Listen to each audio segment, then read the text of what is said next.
Marcus One Studio. Russ Clark with you, and Chris in here. You need your volume turned down or something? Yeah, just a hair. I don't know what it is. Did that one turn it down all the way? No. Now it's gone. Okay. I just had to make sure I had the right one. Yeah. Good. More up. Well, talk so I can hear it. Okay, I'm talking right now. Yeah, that's good. All right.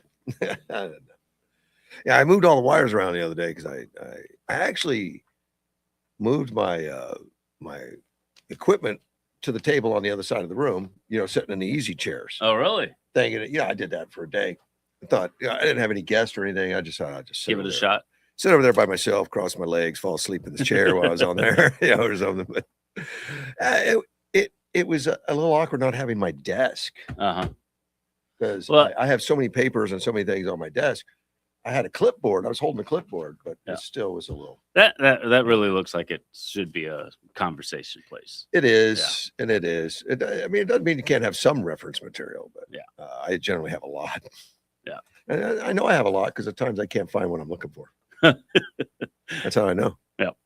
Let's get this, announcement out. All content presented by or on The Russ Clark Show, including statements made by guests, commentators, and callers, reflect the personal opinion of those individuals and is provided for informational and entertainment purposes only. These views do not represent the official position of Mortgage One Studios, its owners, employees, affiliates, or partners. Mortgage One Studios does not endorse, verify, or guarantee the accuracy, completeness, or reliability of any statements made by third parties during programming. That includes Chris. Yep. Now we can say whatever we want. Kind of. We still have some leeway in that we're not, watched by the FCC. Right. Yeah. Although that's not really as big a restriction as people think. No, it's not. I don't generally walk around cussing all the time. Well, that's part of it. I think there's 7 words, I guess, or 7 that I know about. Some comedian years ago made it famous. George Carlin. Yeah, he did the whole Things story. You can't say on the of course he said it quite a bit during the bit. He was talking to, these are the words, and he just blurred them out. Carlin, that's right, man, great guy. Really funny too. Yeah, love that guy. I did. Yeah, he was hilarious. You can't. George Carlin, was he the one who did the hippy dippy weatherman and all that kind of stuff? It sounds like it would be. Yeah. He was he was fun. He was ahead of his time a little bit. I think he'd be fun today. Yeah. He did like to be frustrated. That was his whole thing. He was frustrated and angry about things, and I think a lot of people would still. Well, everybody's already angry. Although today, I think it would divide his audience. Well. Back then, everyone could be angry with him, but now I think he'd have. You're gonna have to find anything that doesn't divide an audience is going to be. I mean, it doesn't matter if it's a movie, a politician, an event. Try that. And it kind of shocked me, but I did not realize that the upcoming Independence Day, 4th of July, is divisive. Yeah, there's people on the left. And I say people on the left. It's not blanket everybody, but. Poll-wise show that people on the left aren't near as patriotic, don't want to have the flag up, and that's changed over the last 20 years. CNN did a thing on it a week ago, asking people who were going to put a flag up, right?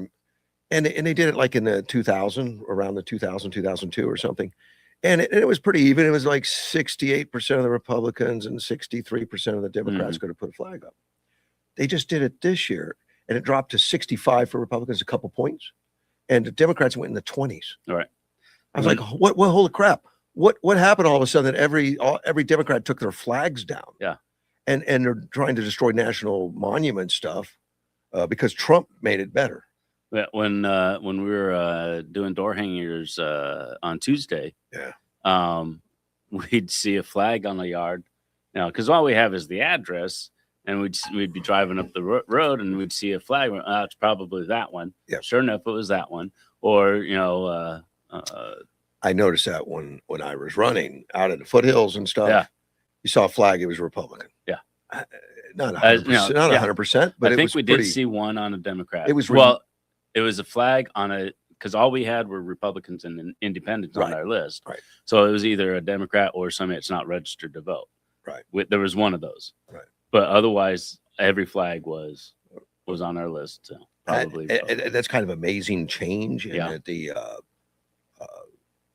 it started, I think, with the Obamas, even with Michelle Obama. One of the first things she says, and for the first time, I'm proud of my country. For the first time, like we were never patriotic. Right. Thank you for voting my family, my husband in here. We never liked the country. I'm liking it a little bit now. That's my interpretation. That's not her quote. The quote was for the first time. And I'm like, holy crap. Where have you been all your life? Why did you take this position? Right. And I don't think she likes the country now at all. She doesn't like her husband even. And usually when we say, the Democrats do this or that or something negative, like I'm like, well, not all Democrats. There's a lot of grassroots Democrats. But on this one, I kind of have to go with you. It just seems like the general trend that the Democrats just aren't patriotic. Rah USA.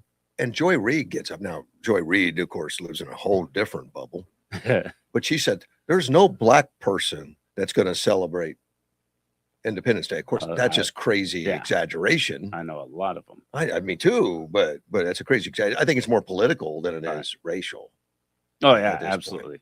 Well, so many things these days that they throw the race card out on are not racist. They might be economical, cultural, or what have you, but it's not really a race issue. I saw a thing with Morgan Freeman the other day, who I guess Joy Behar said something that obviously this black guy's going to agree with me, and he didn't. He's like, well, that's not really a race issue. That And she was just sitting there, just kind of staring at him, like, well, what? Yeah, I get it. Like, you're a black man, you're supposed to be right. Yeah. What are you doing off the plantation, my friend? Yeah, and he was one of the things he said was that Barack Obama was not the first black president. He's mixed race. So he could just as easily say he was a white president. He's as white as he was black. Yeah. But everyone just focused on the black side of it. And Denzel Washington says similar visually stuff. It's a little more visually it stands out. It stands out. Denzel Washington says the same kind of stuff. And these guys but during slavery, that would have been the case. Oh yeah, that would absolutely qualified him for. So they're just carrying that slavery attitude forward, which is unfortunate. And I remember when Tiger Woods, was approached about, hey man, how's it feel to be the first black, that made this much progress in golf? He says, "Oh, I'm Asian."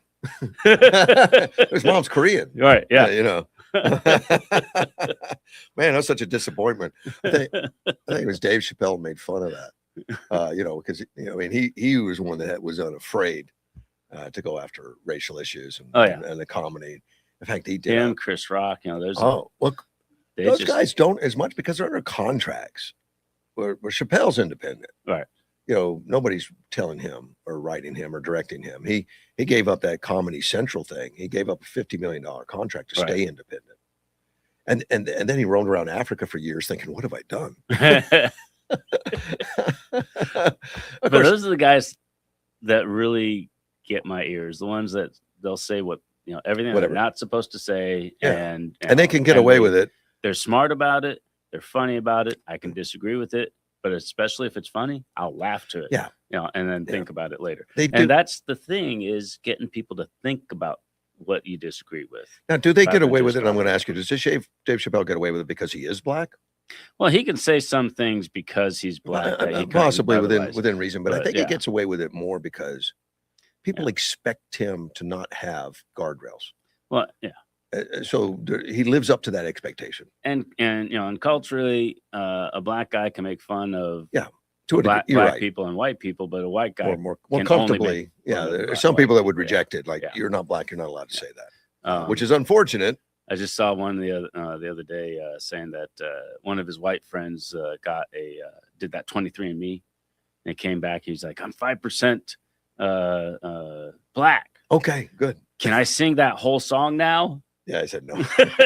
No, you can't. But there is that barrier. But they can say whatever they want about Caucasians. You can't jump in and say, wait a minute, you're not Caucasian. You're not allowed to say that. But that's just. And when Eddie Murphy did it, hilarious. I loved it. It is hilarious. It is hilarious. And quite true. We were talking about. I was at the gym the other day, and someone brought up Blazing Saddles, and I said something. They couldn't make that movie today. And that's been there's been a lot of commentary on that they couldn't make that movie today. In fact, the Mel Brooks that made it said couldn't do it today. No.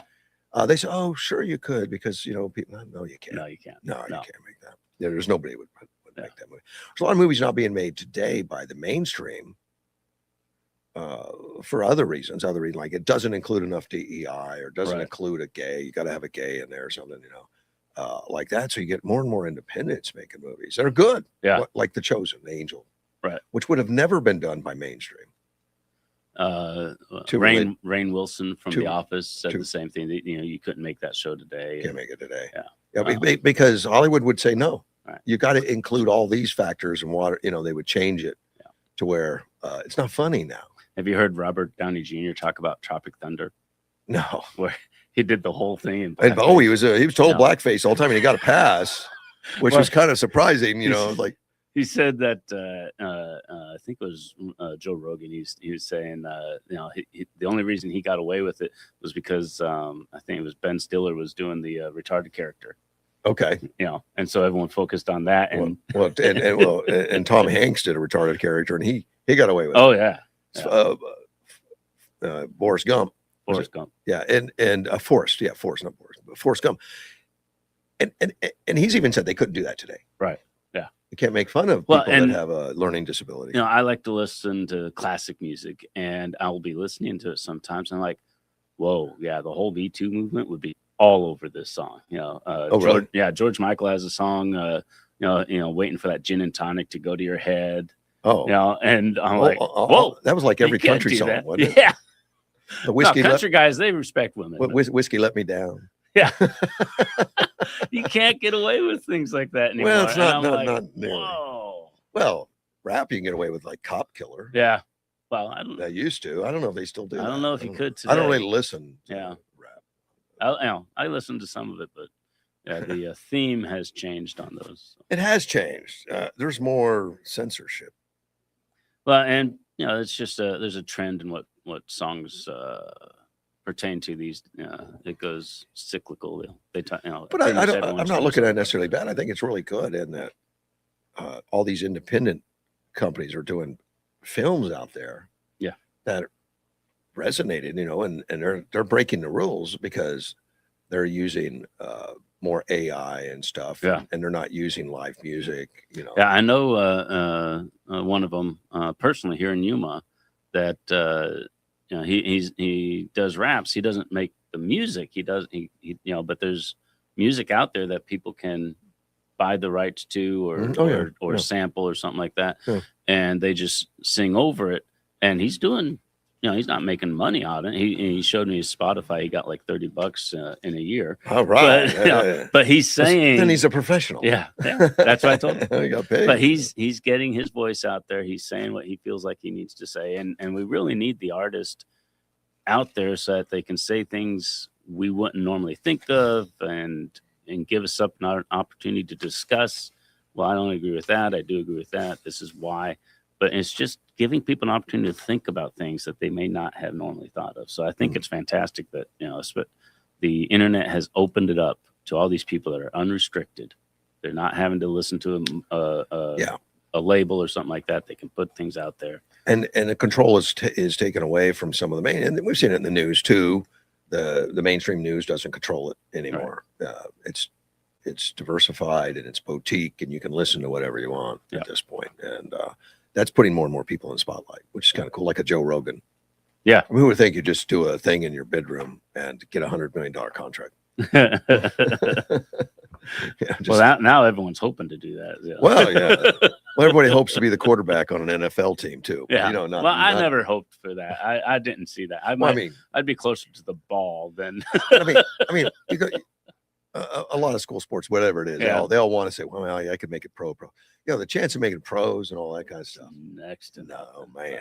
Right. There's guys that are going to do it. Yeah, somebody's going to do it, and it's going to take heart and work and some natural ability. Yep. But it can be done. Were you at the Republican meeting this week, Tuesday? I don't think so. No, my daughter went and had a birthday. That's excusable. That's good. How dare she have a birthday? Derek Egebert was there. We just saw him in the hallway here. He's already here. Busy man. He's got a lot to do. Yeah, 6 o'clock in the morning. He's working here because we're in Mortgage One. And studio's right in his building, in the mortgage building. He was there, did a little speech, and there was an article on him in the newspaper. I was a profile because he's running, as a write-in. And I saw we got a thing in the mail, advertisements, and he was right there on the front of it. Yeah, I was like, wow, because he's a write-in, and most people write off these write-in candidacies. Of course, because he's going for it. He's is all in. It's still all uphill. Yeah, but he's all in. He's going to need a lot of help. The only way that he succeeds, as far as I'm concerned, is there's 3 that are not write-ins, 3 that are on the ballot. Right. If all 3 of them get 50% of the vote, then it doesn't matter. I mean, he's not going to. How many spots are open? 3 spots open, 3 on the 3. Oh, okay. So, and by 50% of the vote, they say, well, there's 3 people. Somebody's not going to get. You can't get all of them. Can't get 50%. Yes, you can, because one person gets to vote 3 times, but it still counts as one voter. Right. So one voter can vote for all 3, and it's and if you have 100 voters vote for all 3, then each one of them got 100% of the vote. So you would have to get 50% of the voters that go in there and don't vote for one of the candidates, and then Derek can be in and get in, because I don't believe that a write-in is going to actually beat someone, be more voting than it's already on the ballot in front of you, because people don't. Not everyone. Yeah, it could be. If one of those 3 is not, everything's really possible. I think the odds are slim. I think the best chance he's got is if one of the 3, and I think the weakest is Valenzuela is the weakest. He's got the most negatives that people have been writing about. If he doesn't get 50% plus 1, then there would be a runoff between him and Derek. I think that's his best chance. And it could happen if he's, it could, because he's gonna, Derek's gonna get. I think he's going to get a fair amount of votes compared to what people normally get as a write-in, because he's being so prolific in his. That means that half the people that walk in would have to write his name in for him to get more than 50%. I don't know if he's going to get that, but I'm going to think then he'll get enough to take the 50 away from somebody else, I think. Well, you don't. Well, yeah. I mean, you could take it away if people vote for 3 and one of them's Derek. One of the 3 are not going to get it. Right. And I think the weakest is Valenzuela, just based on the negatives and stuff. Now, not that he's not working. He's out there everywhere. He's working hard. He's beating on doors, saying all the lies about me aren't true. It's political and all that. But those lies have been out there long before he was a candidate. It didn't spring up because he was a candidate. I mean, there was some negatives out there before that. But he's resilient and he's banging on doors. And, I can't help but respect that. A lot of the negative stuff I've read about him, I believe is true. I mean, because it's followed up by write-ups in his employment record and everything else. It's not. It just didn't come out of the blue, right? Because there's a lot of lies in politics. Occasionally you hear about it. You gotta be careful. But anyway, get back to Derek. They did a nice write-up. You mentioned 35 years in the mortgage industry. He's been on boards. It didn't mention Caballeros, but he's been presidente of Caballeros, Children's Museum Victim Services, tons of stuff. He's always engaged in things around town. And but I know one person that can't vote for him now based on this article, Mike Shelton. Why is that? Well, because he was asked which fictional superhero he would be, and he did not mention Iron Man or Superman. He said the Green Lantern. And I know Shelton doesn't have respect for the Green Lantern. I think that's his most negative right there. He's a Green Lantern guy. Shelton is a Superman guy, primarily. Yeah, that's going to be a problem. So he lost one vote that I know about. But he does have the background of business and balancing budgets and handling people. Community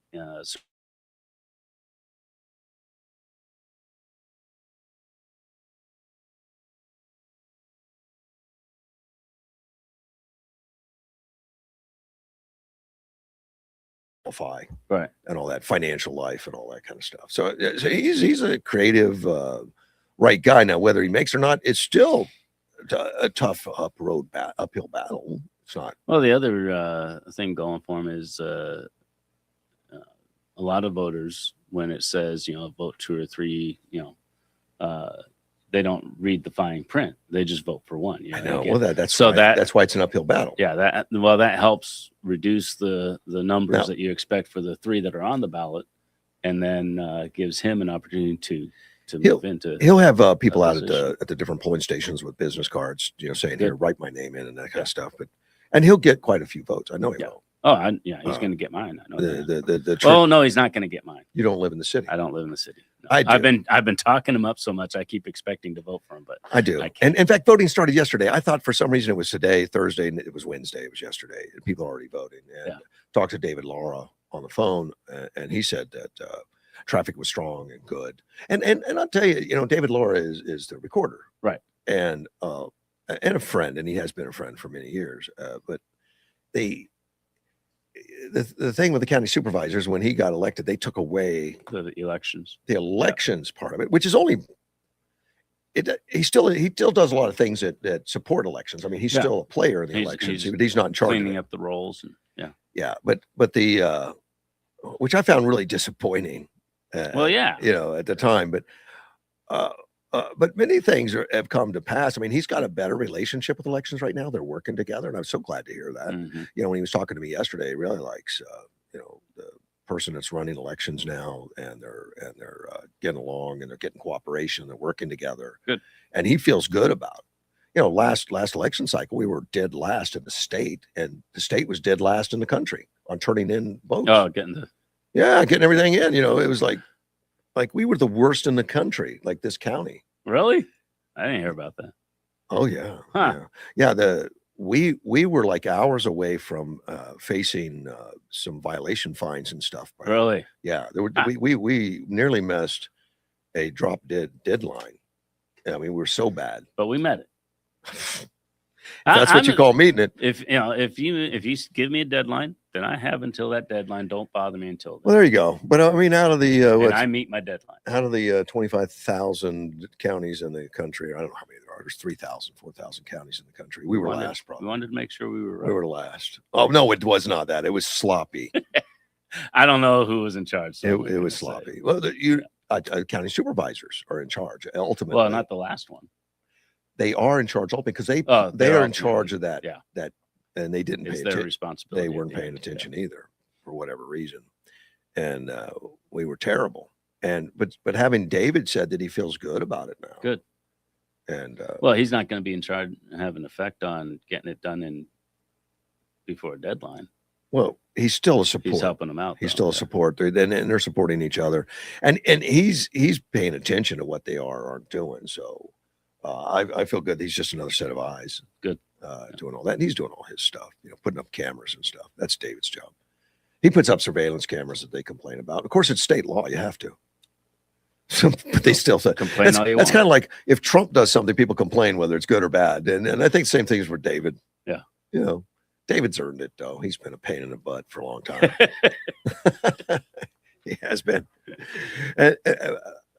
But it's good for us. I mean, he's good for us. I think his heart's in doing the right thing. Well, and the big thing was from the recorder's side of the job that he got is cleaning up the rolls, making sure that people are registered, are actually here in Yuma and alive, and qualified to vote. And I don't know if he cleans up the rolls or if elections does that. I'm not sure. He's been talking about. Okay. I don't know if he's been talking about it being done, but now that you mention it, I don't know if he's actually said he's doing it or not. But I don't know. But it's being done, so that's good. And he's going to come on. He's waiting until I get the signal back. Oh, okay. Yeah, AM 560 signal when I get that back, and that's thanks to Derek again, his leadership and a gift to the community. He did, many people were sad to have another radio station gone. All right. They like listening to Rush Limbaugh. No, not Rush. Not Rush. Glenn Beck. Glenn Beck and Hannity and Bongino and all those kind of things, which he's working on getting all those back. And I was messed by some. Some told me, that look, at 6:00 they set their alarm to turn on the radio right away. And it's very helpful because they have to get out of bed to turn the radio off. It helps them get up. I said, well, thanks for sharing that story. I really appreciate that. I like to know I could be helpful. That's funny. Yuma's Moody Garden. Do you know what a Moody Garden is? No, I know what the Moody Blues is. No, this is totally different. It's a Okay. garden. It's out by the Walmart, Avenue B, Walmart out there by the My school used to be the health department, county health, okay. Thing. And there's a large garden over there. Okay. And I was riding my bicycle around there and I just happened to stumble into it. But Helen, my wife, she actually was a volunteer there for quite a while and took some classes on gardening, and that was part of the gardening thing. So it's a nice little garden with some benches, garden, or just like trees and flowers and bush. Look at pretty stuff. Well, just some nice stuff laying around, a lot of plants. They just redid it. It had some irrigation issues, so they redid the irrigation just recently. It's at 2200 West 28th Street. So thanks to staff, they got volunteers. They're working on the drip lines, getting everything working because it's getting hot. Make sure those they don't dry out and everything. But they've already lost some plants, but they're all taken care of it. But you can take a master gardening certification at the Yuma County Cooperative Extension, and I guess they used the Moody Garden for some of that stuff. Huh. Yeah, that's cool. So it was probably named after someone named Moody, I would think. There's a plaque there, you could read it. Oh, okay. I was thinking it was like, set your mood. No. I don't think so. I think there's somebody. Everyone needs to go out there and go out there and take the kids for a little walk with the dog or something out there. And things like that. That's what makes a place livable. Yeah. Everyone, everywhere you go, there's going to be things to work at, things to buy at, but you really need places to just chill out, relax, get in touch with nature. What do they say now these days? Touch grass. Right. Yeah. With your shoes off. Yeah. Now you're going to the Republican Party thing this morning. Yeah, I'm going to be passing out door hangers in about a half hour. Okay, so they're meeting at 7. Yeah. All right. And judging by Tuesday, there's plenty of opportunity to assist. Yeah, you can get out there. Well, I know Helen's going to be over there. Yeah, she was there Tuesday. Yeah, and she's going to be there today. Yeah. I know she's going to get up and. Yeah, we did LD 23 on Tuesday. We're going to do LD 25 today. Okay. And we're not knocking on doors. It's a little early to do that. We'd turn people off, I think, if we started knocking on doors when people are trying to either. But it's time to vote right now. I mean, you go down and vote right now. We're putting out the information about all the different candidates. Now on Main Street, and I'm confused. The where we voted last time on Main Street was the old Hofstadter building, right? And I know that Hofstadter building, everything was supposed to move into the Main Street main building a block away, right? But my understanding is the recorder's office stayed in the old building after all. I'm hearing David did, but I don't know the elections. The elections probably moved to the main.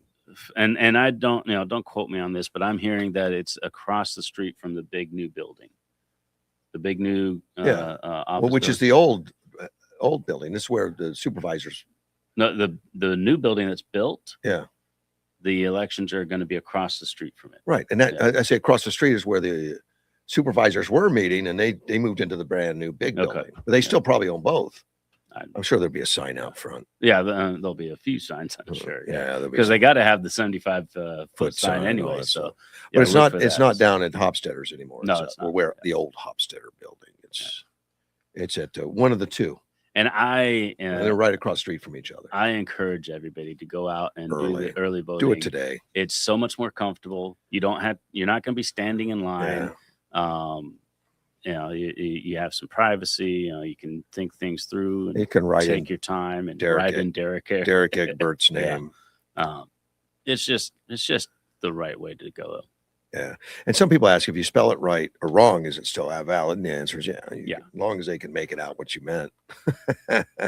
There's not a lot of Derek's running as a write-in candidate. And it's D-E-R-E-K. There's different ways to spell it. D-E-R-K. And Egbert is egg, just E-G, and then with an E, E-G-E, and then Berg, B-E-R-G. Yep.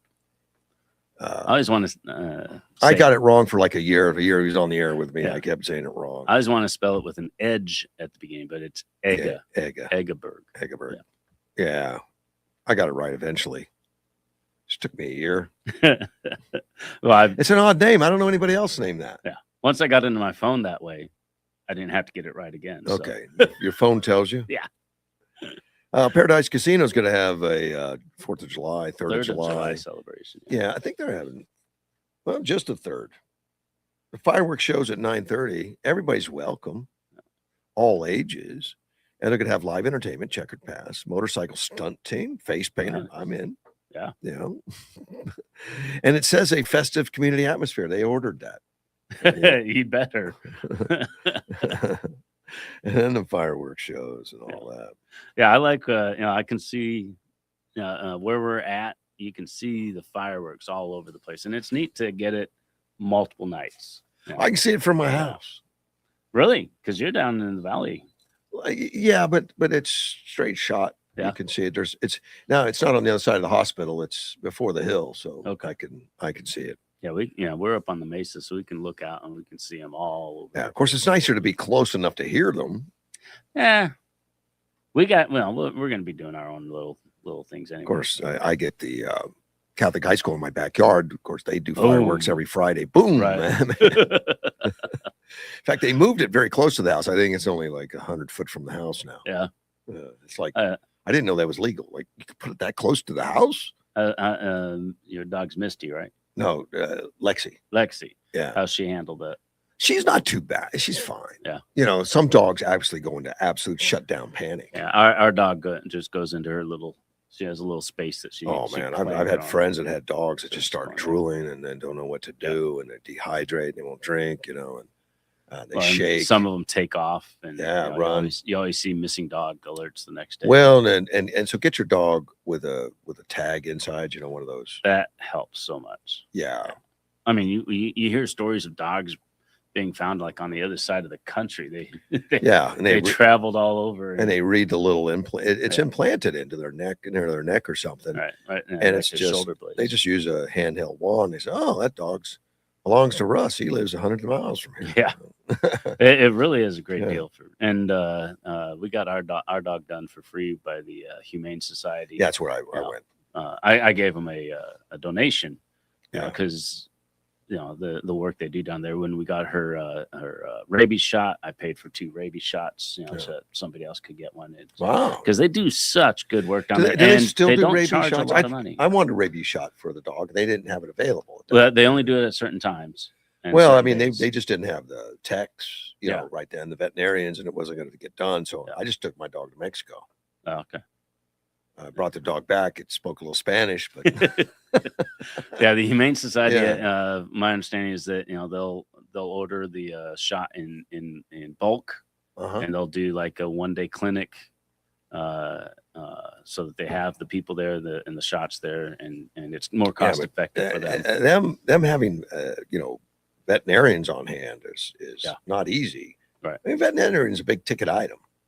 Well, and I'm sure they're doing it as a service opportunity. The vets, and they've got real jobs where they, where they're making a living. And Gilbert tells me that the Hopstetter building that I mentioned down on Main Street. Mm-hmm. He says it used to be a thrifty building before Hopstetter, which I have no knowledge of because I just haven't been around that long. Yeah, I only remember as a Hopstetter. I don't think I remember it as a thrifty. Wow. David Laura sent me a copy of a recommendation on who to vote for, but let me take Andy first. He's on the line. Uh-oh. Good morning, Andy. Good morning, sir. How I are you? remember Tuesday when I complained about the 6 Ps with the city and they're planning on their new sewer project down there. Yeah, you did. I did call him. I got a hold of a junior engineer, and he said, well, that's a good idea. I wonder why we didn't think about that. So yesterday, they had a couple different engineers down there and some contractors, and they're spray painting where they're going to change the routing of everything exactly the way I drew it on the paper with the crayon. Yeah, what's your commission in this? Nothing. Worse than that, I get punished. You get punished. What? They found a violation on your property when they were doing it? No, but you know where I live. You know how there's only 2 ways to get in there. Right. So one is across the 9th Avenue Bridge. Yeah. Which they did. They went up and they blocked it off and they ran it on the south side of the Salt Canal. Yeah. And they were this morning they were going ahead and cutting the trench right next to the bicycle path and running path. Right. On right there on the north side of the railroad tracks. Well, they got that all blocked off, which is a good deal. They put signs down below. Yeah. But when you go to make the right-hand turn, they have the gates locked going into the park. Oh, well, how are you going to get home, Andy? Well, I do like the city employees do. I just drove around on the sidewalk. I mean, they're gonna lock the gates. That's fine with me. I got He a just 4-wheel drove. drive. I'll just pull up on the sidewalk and go around and Yeah. act like I'm going to the boat ramp and I know what I'm doing. I just thought it was funny. They didn't think about the 3 families that live on Water Street. Right. Well, no, but most people wouldn't even notice it Yeah. because you're not visible unless you go down that dirt road. But Well, but on the Castro property, and on the judge's property at the end of the street, there's a 75-year-old woman that lives down there. yeah, well, there's and we're talking out by West Wetlands, in case anybody Yeah, thinking about like Oh, where the hell are they I like- talking about? Yeah, yeah. You can't get into the wetlands. You have to go all the way down to 22nd Avenue, which I told them that's the next crossing over the Right. Salt Canal and the railroad. and that gate's usually closed. I mean, they got that open now, and you can come in that way. That's a little Well, inconvenient, or you can just take the sidewalk. Well, yeah, but you can't even get across if you're coming up 12th Avenue, because that whole road is blocked off. They're cutting a trench across it right now with a backhoe. They'll be done in a couple of days. You'll be fine. What do you need? Food I'm or not- something? I'm not worried I'll about send it. you a drone. Well, make sure it brings me some drinking water. All right. That's the only reason I left the house today is I need to get 5 gallons of water. All right. But anyways, I'm just saying they're not thinking ahead again. They don't care about you, Andy. I know, buddy. Talk to you later. Thank you, sir. Bye-bye. Bye. Yeah, he called city, told him how to get it done. and they're getting it done Yeah, the project one way or the other. they had designed, they designed it to go too close to I think it was gas lines, and you're not allowed to go that close Oh, to the wow. gas lines. And then they just shut the project down, didn't know what to do. And Andy said, well, here's how you reroute it. And they said, wow, why didn't we think of that? Well, good. They're listening to the public. That's good. Um, So what does David Lara say? put out something about the Republican Central Committee sent out and I don't know if this comes from Central Committee. It doesn't say that. Sent out a endorsement for Yuma City Council candidates Carol Smith, Ron Van Wy, and Derek Eckebert as a write-in, and didn't put down, of course, Valenzuela, which that's not something we do in the primaries. In the Is Republican. Valenzuela Republican? Yeah. Well, But Carol's not. well, the city is nonpartisan, isn't it? Yeah. Well, I mean, this is Chris Morris that put it on there, but I don't think he wrote the flyer. Uh-huh. But Because in a it's- nonpartisan, I don't think it wait a matters. minute. It's because Yuma County GOP. It's on their website. It's on the Facebook Facebook site of the Yuma County GOP. But it wasn't the Yuma County GOP that put it there. It was Chris Morris. It looks like. Which I shouldn't happen really. I mean, the GOP does not endorse Before, in the primaries, well, they, unless you're the only one. they don't endorse a Republican over Against a a Republican. Yeah. But in a nonpartisan election, I don't know if that necessarily applies It should. as a policy. But they have a Democrat on there. Yeah. Interesting. Yeah, that is weird. Yeah.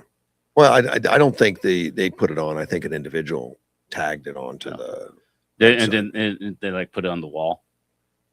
Because my dad didn't understand Facebook a few years back, and he was talking to me. He says, "Well, I saw something on your Facebook that was inappropriate, and people using bad language and yada yada." Yeah. I said, "I've never posted anything." "Oh no, not you. It was somebody else." I said, "Well, that's the wall, Dad. I can't stop You can people block from, the wall. Yeah, but- I can block them, but I'm not going to end a relationship because they use bad language and you didn't well, you like could it. just blame it on your dad. I did. I said, "Dad, just don't It's look my at it." dad's fault. Oh, blame it. It's my wall. You don't have to look at it. One of the listeners asked why Derek is not on the ballot. And it's a great question. Yeah. Because he missed getting enough signatures by like 50 or something, a little less than 50, which is dumb. It's You know, just accounting. And he was counting on some volunteers and some help that just didn't come through. And very bad. They had 1,000. You had to get 1,000 this time, which is Really? yeah, For which is- city? yeah. Because you only need 400 for the school district that goes all over the Well, whole. area here. The way that works is they take a percentage of the votes from the last election. And there's a proposition going out trying to change that within the city. Okay. Now it's not going to be on today. It's going to be in the general election. And that's going to be, I think, Proposition 437. And it's going to amend Article 4. I have to read Roman numeral. Article 4, Section 6 of the city charter. And it's going to change how the number of signatures required for nomination petitions for the city elected official is calculated. Okay. The amendment would base the required number of signatures based on the number of valid ballots cast in the preceding primary election. Okay. Rather than the preceding general election, because you always get double the amount or better in the general. Right. So we're saying we want to make it easy on you. So obviously who wrote this up would be people running for office. Right. Saying, I had to get 1,000 signatures. That's just too many people. Which the amount of time to get 1,000 is a lot of time. I mean, they give you a lot of time. Yeah, you got plenty of time. Yeah, you got plenty of time to do it. I don't know how I feel about 437. I may think, make them get it. Make them knock on some doors. Yeah, and speaking for myself, that forces you to get out, because once you're on the ballot, you could just relax. You can relax. Yeah. You can just wait for the election. But having to get the signatures forces you to go out and meet people, talk to people. 1,000 does seem like a lot compared to 400 for the school board, which is a much bigger territory. Yeah. But if you are serious about wanting to represent these people, I don't think you'd be upset about that. But the school board does the same thing. It does the amount of signatures. I mean, the amount of votes that was in the last election. Yeah. But it's a smaller percentage of the election. Yeah. Probably because it's countywide instead of city. Right. The other proposition that is going to be in the general is Proposition 436. These are both propositions from the city. And it would authorize a permanent adjustment of $30 million to the expenditure base used to calculate the city of Yuma's annual expenditure limitation. Now, the city's under a limitation on how much money they can spend. It doesn't matter how much money they collect. They can only spend so much money, and there's a calculation in there somewhere. Huh. And so what they're saying is they need to expand that by 30 million because they got money to spend, a little more money. So they want to expand it by $30 million. It gives them the opportunity to spend it. And the adjustment it says the adjustment would allow the city to spend revenues it has already collected. Like, I've already got this money. It's still my money. Right. I've already got this money and it's lawfully received to maintain existing and planned city services. Now we're doing it for city services, programs, infrastructure. Of course, that's all the city does. Right. That's what they spend money on. It does not create a new tax. It doesn't increase existing taxes or authorize additional revenues. It just says we're going to spend more money. Is it a one-time thing? Well, yeah, but it would be permanent. Oh. Now, here's one thing that I want to point out. If the city has money and it's legally for them to spend it, they're going to spend it. Right. And then they're going to have to raise taxes to refund it. Say, well, we like spending that, so let's get some more of it. Yeah. Well, if and again, I'm not city, so my opinion doesn't really matter. But I would think it'd be more, if they've got a surplus of money and there's things specifically that they want to spend it on, I would think, this one time, let us spend this money, and then we go back to before. They want it permanent. Yeah. And then it gets adjusted every year. I think it's a percentage adjustment or something. I'm not sure how it works. I'd have to look at the details, but they do limit how much a city can spend. And they like in many limitations out there. Yep. Like they limit how much your taxes can raise on your house. If your house value goes up, it can only go up so much a year. And I like that idea. I think that's great because so often in government and situations, they're like, well, we need more money to do this, that, or the other. So we'll raise taxes or whatever. Yeah. And there's nobody telling them, no, you need to be frugal. Because, you run a business, Right. you can't just automatically get more money. Sometimes you have to find ways to cut cost. Right. Yeah, and governments don't need to do that unless they've got something like this in place saying, no, you're going to have to find a way to make it worth what you got. Well, you can. There's still time to put in an argument for this if you want to oppose or support either one of these positions. You can submit up to a 300 word. Oh, I thought that was that deadline passed already. When's the deadline for that? July 10th. Oh, okay. Okay, Yeah, you got can some go time. till then. You can put a 300 word. You have to pay $50 fee to put it in. Because they print a flyer and you're going to be in the flyer. So there's instructions on how to do all that. You have to list your mailing address and all that kind of stuff. So Where did they do that? I don't know. It's at the bottom there. I didn't. I don't have my glasses. So I'll read it for you. All arguments and filing fees must be received by the city clerk's office Okay. no later than 5 p.m. on July 10th. There you go. City clerk's office. Yeah, just take it over Get to that them. done. Say, look, give me the instructions. and all that. Get your voice heard. $50 is not a big deal to. I want to talk about Art Morales for a minute. Since I got to go by 7. Yeah. I saw the Senate vote on for Trump to stop the war. Yeah. What is going on with the Senate and Thune? So Because it's going to take me a little more time, but yeah. But look, the war is stopped. He's got a peace plan. He's working on the final details. And Correct. it was symbolic when the Republicans did it. it's about when the House did it. it's about I hate Trump. Yeah. Okay. But and they're saying that you're not following the War Powers Act. You must cease and desist or give us control of it. but it was already done. It doesn't matter. The It doesn't. House did it symbolically when it was still going on. Okay. Yeah. The Senate, it's done. You didn't need to do it at all. Doesn't Thune matter. didn't need to bring it to the floor at But all. see, it's nothing for just this one time. It's going to be ongoing in case he gets into another one or whatever. It's just let's handcuff Trump. Now that War Powers, But even then, it has no bite. He has does. no. He can. Trump's going to be in office for another couple of years. No, I know, but I But- mean the bill they passed means nothing. It didn't It's pass. just symbolic. They stopped it. They did pass it. No. They had 4 Republicans. Oh, they did pass it. Yeah. But they, Fetterman voted against it. okay, you're right. They did pass How- it, but it supports Trump, so it doesn't stop Trump. No, the one that sent the. I don't know Because which one Trump you're pushed talking about. him. I think Trump pushed. Oh, okay. There was one telling Trump that Well, I he might has have it to wrong. end the war or come to this Congress. But Susan Collins voted for it, and the woman from Alaska, I think it's a woman from Alaska, is it Markowski or something like that? But then Fetterman voted against it. He was the only Democrat that voted against it. Which one do Well, you like? Trump argued that the previous War Powers resolution, which passed on Tuesday, thanks to a pair of Republicans being absent, hurt the administration's negotiation. Yeah, And okay, that was on Tuesday. yeah, that's the one I'm talking about. Um, I think that's the one I'm talking about. all right, but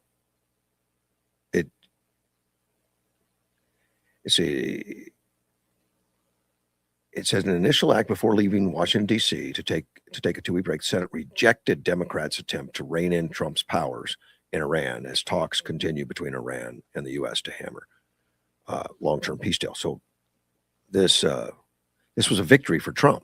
All right, so that's a different one then. It was the same War Powers resolution Senator Tim Kaine passed a month ago and stunned Republicans in the upper chamber. Senator Bill Cassidy, who hates Trump out of Louisiana, sparred over the Iran war and the administration's lack of forthcoming in laws as lawmakers. And of course, the administration can't tell every senator everything they're doing because some of that has to be kept from the enemy. Right. But some lawmakers just, you're not telling me enough. But they had a closed door meeting to discuss the president's citizenship verification legislation. The other day, see, that's what's going to take time.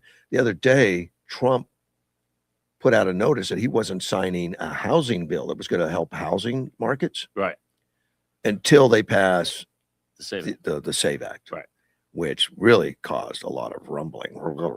Rumble, because SAVE Act's a good thing. Trump thinks It it's a is, good thing. yeah. I'm not the SAVE Act, the housing bill's a good thing. But he said, It look, is, I'm yeah. not going to do it. And that had a lot of support on both sides. It does. Yeah. Everybody wants that. So Yeah. Trump says, well, I'm not doing it till you pass this. Well, and that's So the closed door meeting, though, that they were having on that, came up with the previous War Powers resolution that passed on Tuesday, thanks to a pair of Republicans being absent.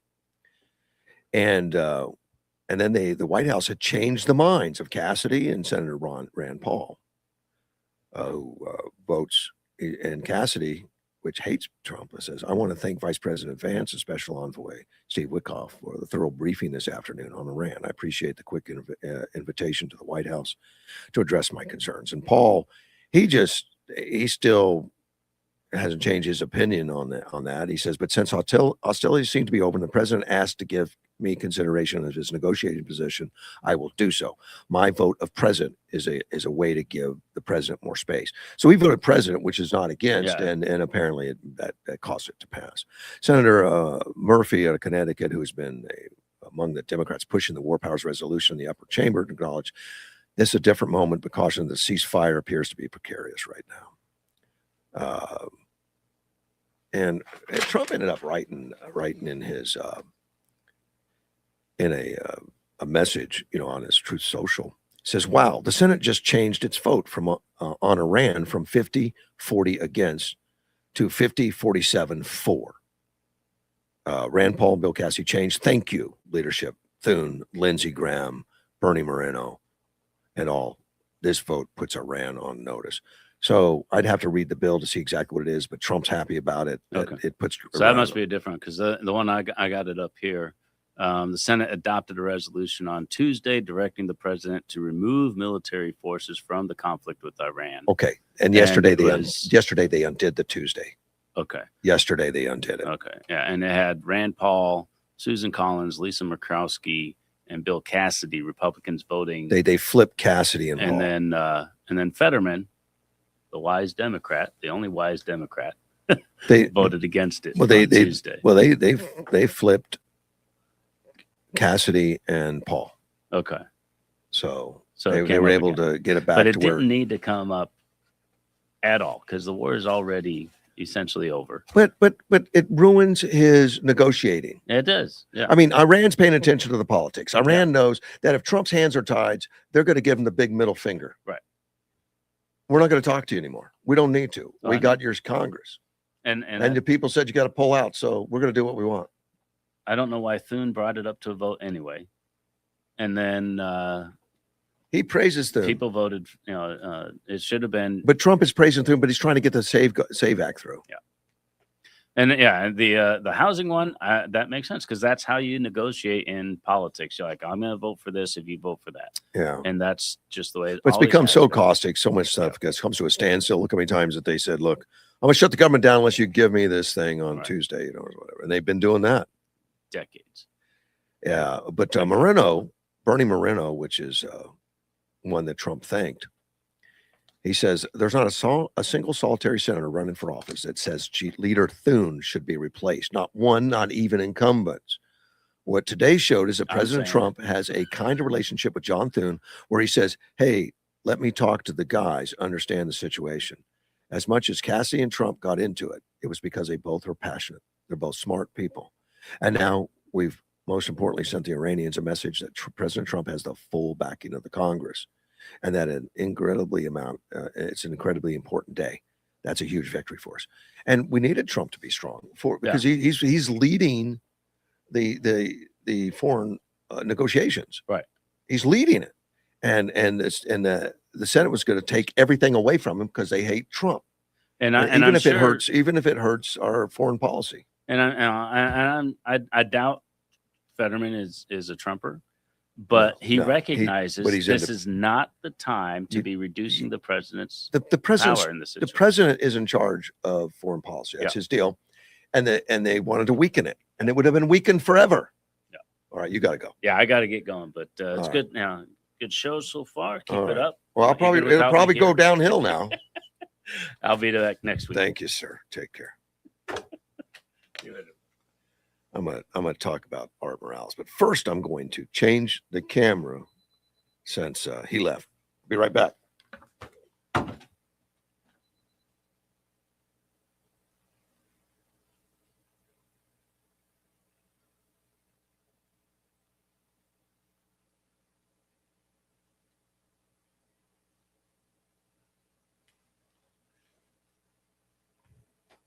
Yeah, I had to get up manually and walk across the room. That's okay. I wouldn't change it, but last time I didn't, people complain, why was I on one far left side of the camera? So I need to pay attention to that. Art Morales, I like Art. Art's a friend. He's facing a formal censure for sharing information that was discussed during the executive session, which is something you don't do. You don't do that because it's you go into those sessions strictly to be private and disclose information that shouldn't be disclosed to the public for a lot of reasons, contractual reasons, legal reasons, a lot of reasons. So they had an executive meeting, and allegedly he came out and shared some information with Henry Valenzuela, and it leaked out from there, and it obviously came from the executive session, and it was Art Morales, and it was a mistake. Shouldn't have done it.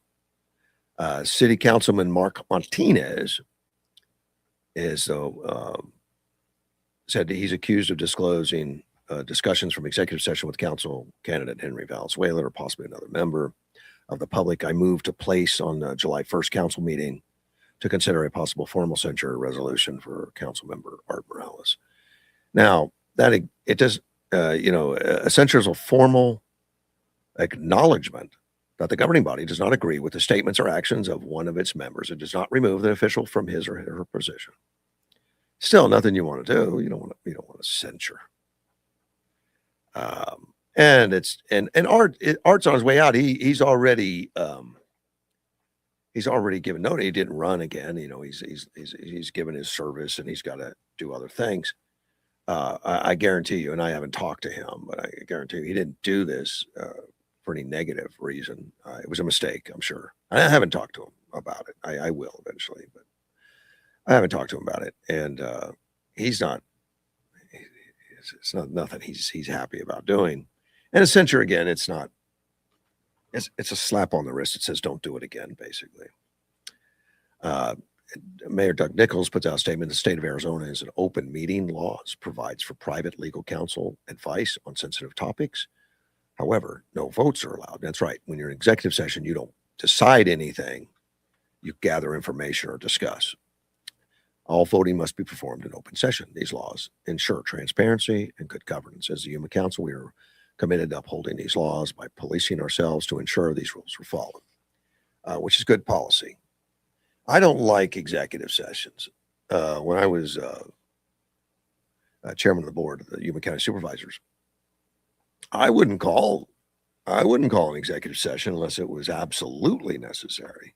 And some organizations are different. When I was on the hospital board, when I first got there, executive session was the way they did business. And as a board member on the hospital at that time, you really were in the dark about some of the stuff because it was never shared, and you weren't even invited. They would have an executive session with just the executive committee, the top three or something, which was ridiculous. And General Hudson was on the board with me, and I was talking to him, and he says, I'm resigning. I'm going to resign. I was like, why? We need you, General. I mean, he was a great leader and a wonderful board member for the hospital. And he says, because we're not involved in anything, there's all these secrets going on, and I'm a board member. I got to vote on stuff that I don't even know what I'm voting on. I mean, I'm a waste of time. And we all talked about it. And, a lot of the board members decided that we needed to make some changes. And we ousted some of the executive board members because they were up for recommittal or something. They have to commit every 3 years. It was a 9-year commitment at the time, but every 3 years you had to get recertified by the board. The board just, it was a routine thing. Yeah, we didn't keep some of those board members, and then we put people on the board, and we stopped doing executive committees except for very sensitive issues, which required a lawyer or something. But other than that, it stopped. I liked it. I liked the fact that every single board member was always engaged in everything from then on. I don't know how it is today. I don't know if it averted back to that. But if you have 12 board members, all 12 should be engaged and know exactly what's going on. And that's what the board became. And it was very effective, very good. and we had a great time. And General Hudson stayed. He stayed his whole term, which was really good. Let me see. Make sure I've got the phone here, because I have a tendency to do what I've just done. It looks like I've had a bunch of calls that were not taken.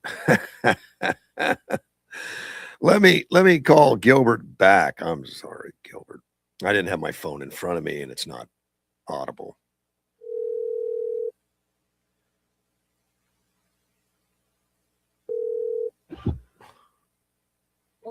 Gilbert, good morning. Russ, how are you? Good morning. I missed your call. What's up? Okay, one. Yeah. I was told the other day, I hope it's a rumor, I really do, that our Miss Palestinian person has put in as a write-in on city council. There is So another write-in on city council. I don't know who it is. I saw it briefly, but I don't. Yeah, but you didn't mention it this morning. No, You just said there was only one. There's two. that is And right. from what I understand, it's Miss Palestinian. Okay. You know what I'm talking about. Yeah. I guess I forgot about it. I mean, I saw it briefly. I didn't pay attention to it. It's fairly new stuff to me. Yeah, You I've know, known this for a week. how did they get in? I thought that was all closed at this time, so I didn't really. No, she got in on the. I guess you got to call Dave up because she got in. She got in. However, she got in. She got in. Yeah. Also, I was born in Yuma, Arizona, in 1950. Yeah. I remember walking down from 22nd Street, Madison Avenue, all the way downtown to go to the Rio Theater, which was sort of across the street of Thrifty's, and I used to get Thrifty ice cream. All right. So just because you and my brother that was there with you earlier didn't know that, well, the truth is there's a lot of people here that remember getting that 10-cent ice cream cone from Thrifty's. And I'm trying to remember where the other one was at. Well, I moved here in '95, and that was long gone. So. Oh yeah. Oh yeah. I'm just trying to, because I used to go to the Rio Theater, and I used to go to the Lyric Theater, which is next door to Lou's Casino. Rio Theater cost me 10 cents. The Lyric Theater cost me 15 cents. And if we wanted to go to the Yuma Theater, that was 50 cents. Yeah.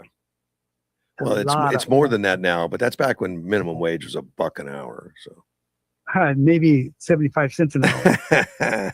Also, you were putting down Henry Valenzuela, but you have your right to. But and all that, you know he was just promoted first sergeant in the National Guard.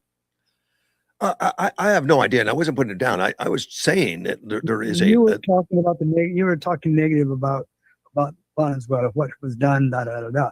But I'm thinking, well, you know what? This guy just got promoted to first sergeant. That's good for him. And I don't hate Henry by any means, but I'm telling you, there's a lot of negatives out there. And that's what I said. Sure. There's a lot of negatives. If anybody has a lot of negatives, it's him. And there's a lot on Facebook, a lot of stuff you can read and go into. And I mentioned that some of it is factual, I know, because it's written up in employee reviews and all kinds of stuff. And then you hear other stories, other people, other writings, that there's a lot of writing going on there. I mean, I don't know all the facts, but I do know that a lot of it, he was proven not guilty. And I don't know how you come up. There's a lot of garbage. Yeah, I know. There's a lot of garbage out there, and I'm expecting to read it. Well, there's some of it that's garbage, and I'm telling you, some of it is factual because. Yeah, I understand. I read some of it. Because a lot of documentation that's official documentation that he can't squirm out of. But I also said he's hardworking. He's out there getting a lot of attention, and I think he's running a strong campaign. He's definitely that. I'm not promoting him. Okay. At all. Well, because I can't. I mean, you're promoting Derek. I am. Like a son of a gun just now. Oh, yeah. No, I said I am. I'm agreeing with you. I am promoting Derek. Yes. Yeah. But I think Derek's a nice guy. Yeah. I really do. I think a lot of them are good. Now, you have the mindset saying that Henry's going to disturb a lot of the city council because of the way he feels. Because he says he will. He says he will. I think he says he's again. From what I read, what he said, and I've heard him say that he wants to make Yuma different. He doesn't want to go the old style. We need changes. Mhm. I think a lot of them saying we need new changes. He has problems with the mayor, and he has problems with the city. He has problems with the mayor. He has problems with the old guard. We know Yeah, that. yeah, he does. A lot He of absolutely people does, do. and I point that out, and Yeah, that's fair to do because he points it out that he doesn't Mhm. like the police chief Garrity, and he doesn't like Doug Nichols. Yeah, And the other day you said he was anti-police. You said that on the air. I did, and I got corrected that he's really anti-leadership, corrected you. and I think that's a better way to put it because he doesn't but he doesn't like Russ, the chief of police. but the fact that you said he's anti-police, how many people heard that Probably and believe? probably six. Believe. Yeah, but what I'm getting at, What?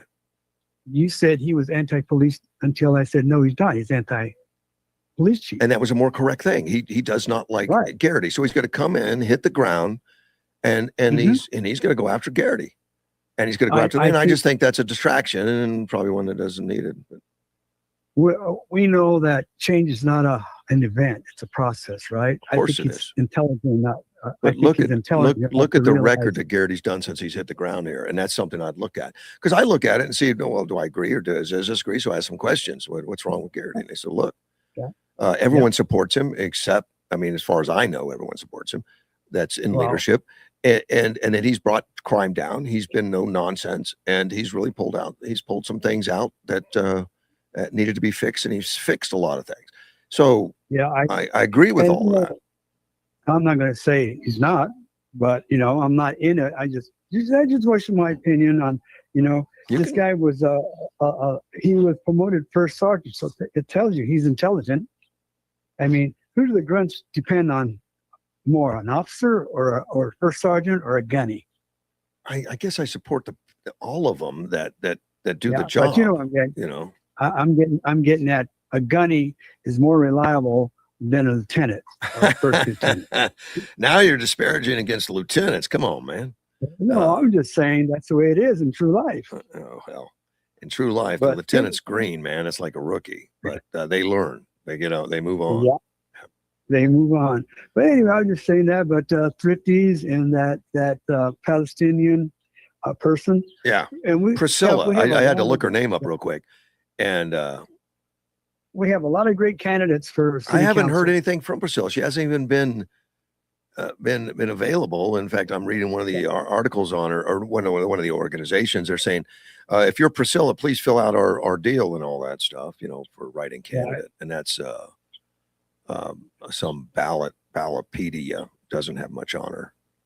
Yeah, I don't know. yeah, I don't know and- anything about her, but I did see a picture of her the other day doing something. And I forgot about it. Honestly, I don't mind mentioning everybody that's out there. But I've dealt with her a couple of times. I dealt with her at what does she? City What does Hall she? What does she do right now? for work. I Yeah, don't know, well, she yeah. has When people, you say I you know dealt she with her, has you dealt people. with her doing what? when they were protesting out at City Hall with the Colorado River Tea Party, and the members went out there to support the mayor and the city council. Uh-huh. And we were walking across, taking Gary right in, and some of the candidates were walking in with them so they wouldn't get hassled by them. Right. And they said something, and I laughed. I go, and why not here? Well, they thought I said there's not enough babies being killed, Oh wow. because they're talking about all the children that are being killed up there. Yeah. And I go, and how about here? And they called the police on me. Oh really?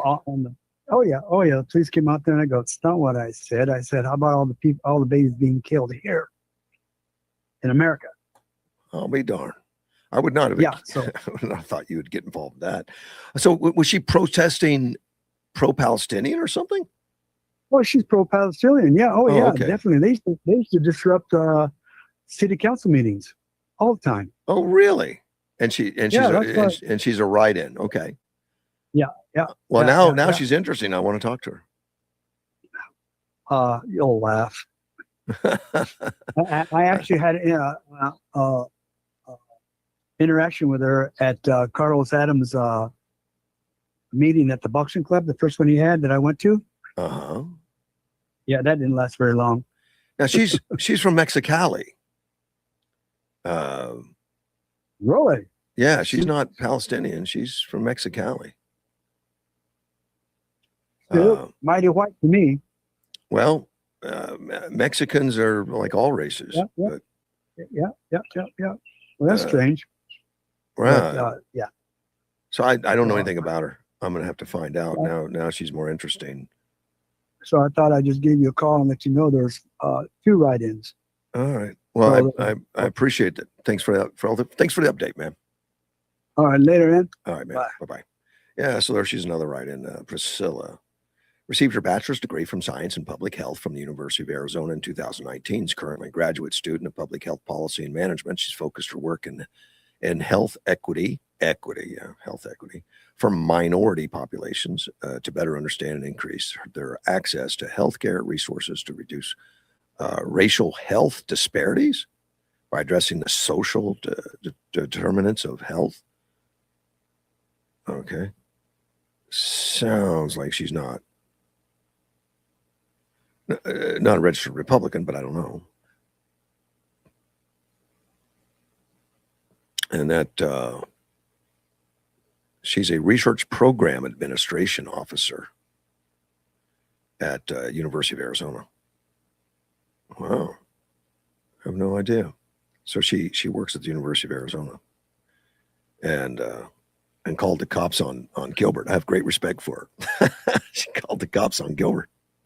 And no, I don't believe Gilbert would say something as terrible as what she thought she heard. I don't believe that. Not for a minute. All right.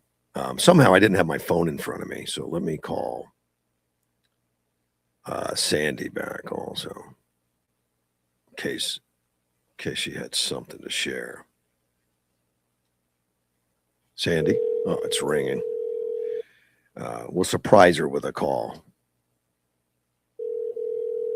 I didn't used to make that many calls, but maybe she's not near the phone. Hello, we are not available. She's not available. All right, there's one more caller that came through. I'm going to return the call. Let me see. Ted.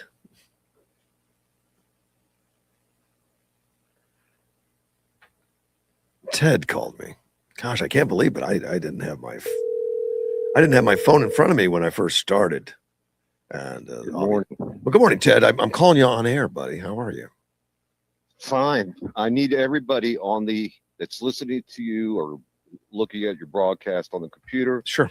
I need to parlay them to call the Senate now and start voicing their opinions on the SAVE Act. They've got to push it through. Toon needs to be pushed out of office because he will not do the president's request to push this bill. The president's singing praise about him right now. President's. Well, of course, he's trying to get him to do something, but it's part of the deal. Singing praise. They are feckless. Toon is feckless. Our representatives here in Arizona are feckless. They will not do what needs to be done. And they need to call the Senate and start voicing their opinions here in Yuma. Right.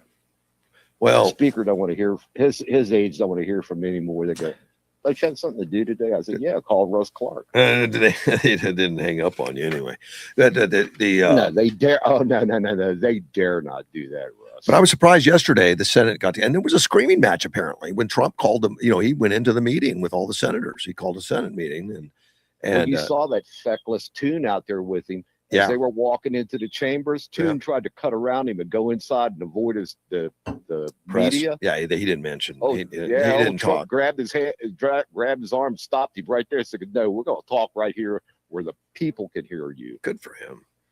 Yeah, I like what Trump's doing. I was kind of shocked when he didn't sign. It was set up. He had an appointment that he was going to sign the Housing Act in front of everybody. You know how they all get together and they take pictures and everything. And he announced, "Ain't gonna happen, boys. We're not until we get to SAVE Act." Isn't that great? Yeah, this is how I told a Democratic loving Johnson mother of mine about this.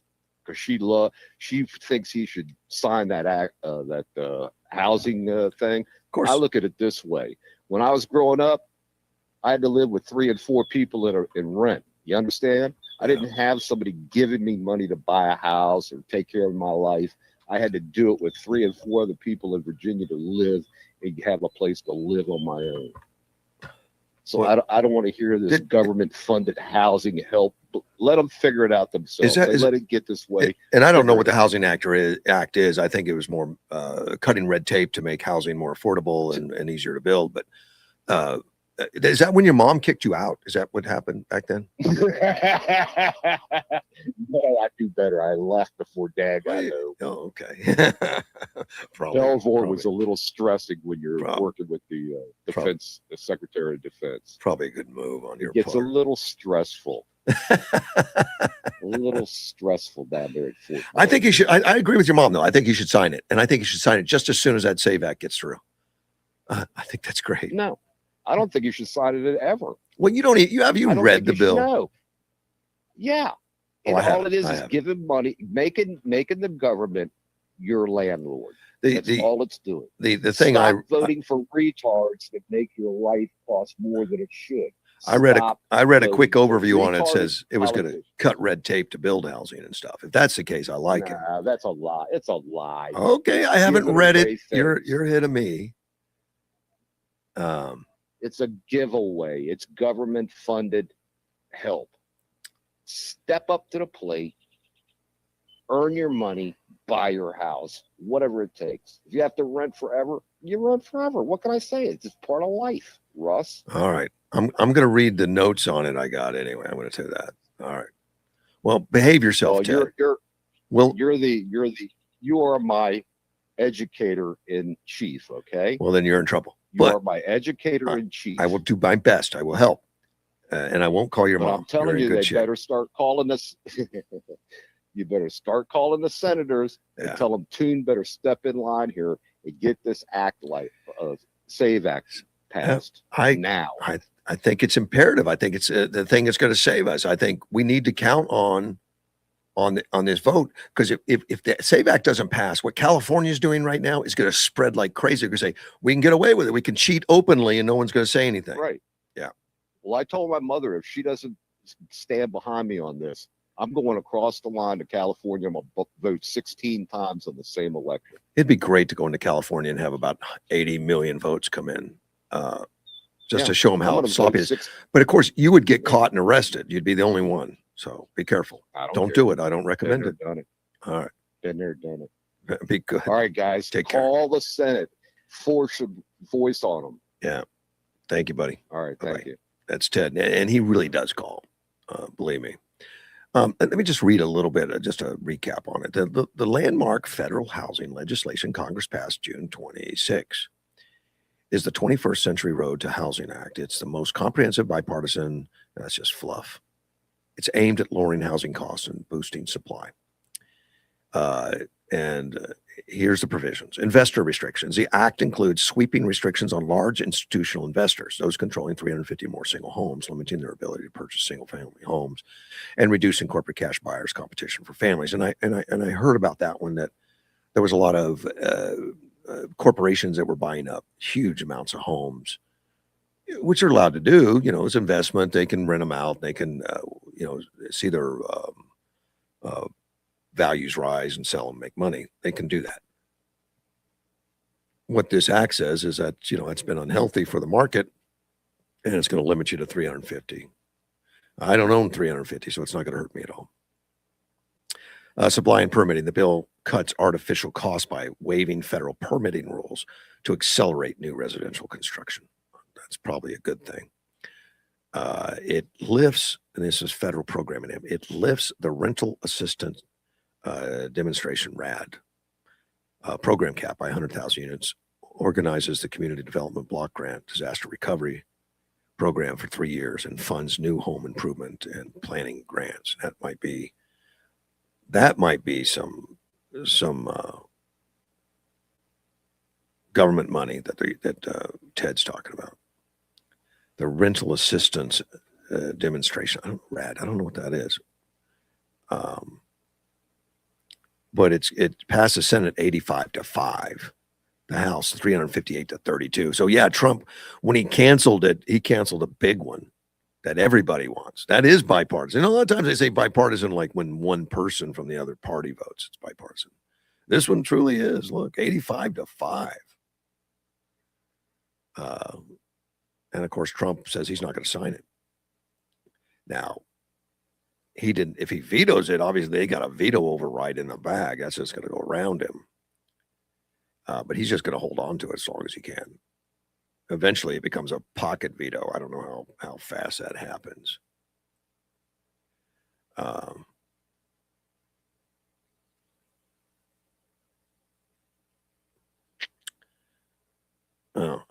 Edward's condemning me this morning. He just heard my comment on the institutional buyers, how limiting it may be good for the market. Maybe it does drive the market up. He said the first thing I heard was how wonderful this would be for independent businesses. Well, that's reassuring. We all know how independent businesses are a true menace to civilization. That's probably why so many of them were forced to close during COVID, while the rest of us would expect to carry on. Clearly, a family-owned hardware store, neighborhood cafe was the gravest threat to public. Independent businesses aren't bad. I don't say that, but I said some of these buy-ups, I've read that some of them have crowded out, drove prices up because so many institutional buyers of private residences. Meanwhile, those of us corporate side are left to endure the relentless assault of these scrappy little operators who somehow insist on competing for customers. It's a terrible burden. Which that's sarcasm, because Edward works on the high end of things. He's on big business side. One almost wishes they'd stop innovating and leave the rest of us market to us. Well, shoulder on, Edward. Thank you, sir.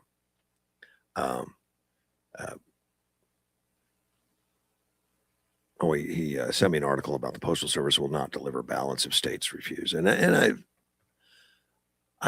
read that. I've heard that. I don't know exactly what's going to happen with that, but it says it's a new rule. The U.S. Postal will refuse to deliver mail-in ballots in states that do not hand over a list of approved voters to the Trump administration. And I'm sure that's going to court somehow. And under the proposed regulation, no, we would tell the state that we need to manifest. That comes from the Postmaster General. Said, look, they're going to need a list to make sure they're delivering to the right people, I guess. And it's an attempt to make sure ballots are delivered securely, efficiently, and accurately. According to the proposal, states would need to provide the Postal Service with the names, address, and ballot barcode numbers for individuals to receive mail-in ballots.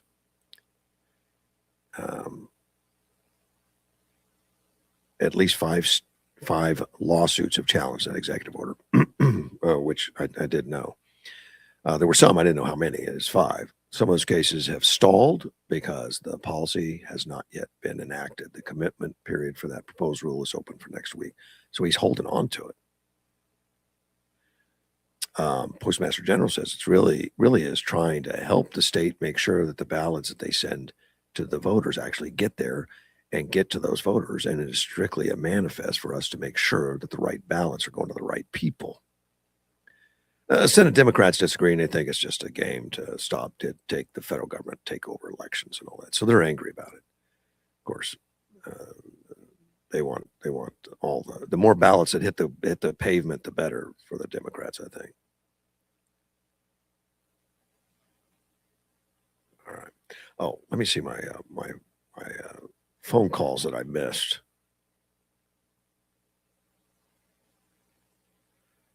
Let me see. Somebody's called me 3 times this morning. We'll see if I can get a hold of them.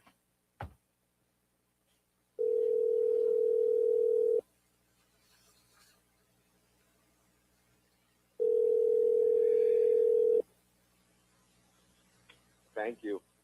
Good morning. Good morning. I did call 3 times, or you called 3 times. I wasn't paying attention to the phone. Yeah. My apologies. Yeah, I was just on the phone to Burchett's office. Oh, so you called me on both numbers. Yeah. So you actually called me like Yeah. 6 times. Yeah, I felt bad about it after I realized what I had done. I don't care, Ted. I wasn't paying attention to the phones. It's absolutely fine. But I just got off the phone with Burchett's office over this drone at the federal prisons and all. Yeah. And they're all, once again, we got a bunch of morons that won't pay attention to what's going on. Okay. We have technology. We have it out at this base right here in Arizona, the 2 bases, where if a drone penetrates the perimeter of the base, it immediately destroys it or drops it to the ground. It should. It's cheap. It doesn't cost anything. Yeah. And that was what I was leaving the message to Burchett's office to call the Army and tell them, we need this on our federal prisons. Why? Huh? Why? Because they're being inundated by drones dropping off contraband to prisoners. I had no idea. Okay. Yeah, it's all over the news, man. They're just, every prison is trying to intercept these drones and figure out how to block them. The Army's got the technology. Our government, it's cheap. It just it just blocks the signal of drones. Yeah. Well, and once they get wind of that, they'll start using the ones with fiber optics, like they do in war. But it's a good move. I agree with it. I think they should knock that out. They should knock that off. Yeah, I mean, they're not. That's the only way to stop it. Yeah. The technology is moving faster than the prison system. The prison systems, they should still use this prison here in Yuma. They're going to play that game. Yeah. All right, buddy. I appreciate it. Thanks for the call. Take care. Thank you. All right. Bye-bye. All right, that was Ted. He's very, very active, actually. Gilbert writes, my phones are off. They were not, Gilbert. I just had it not. I was not paying attention to it. Let me talk to Sandy. Good morning, Sandy. Good morning. Sorry I missed you calling me back. Well, I missed you. I just wasn't paying attention when I was talking this morning to Chris. Well, when Chris was there, I was trying to get through to tell him especially there was an update on that vote, which I didn't know about until last night. Right. And they changed it. So now that vote in the Senate won't harm negotiations. And they got Rand Paul and Bill Cassidy to change their votes.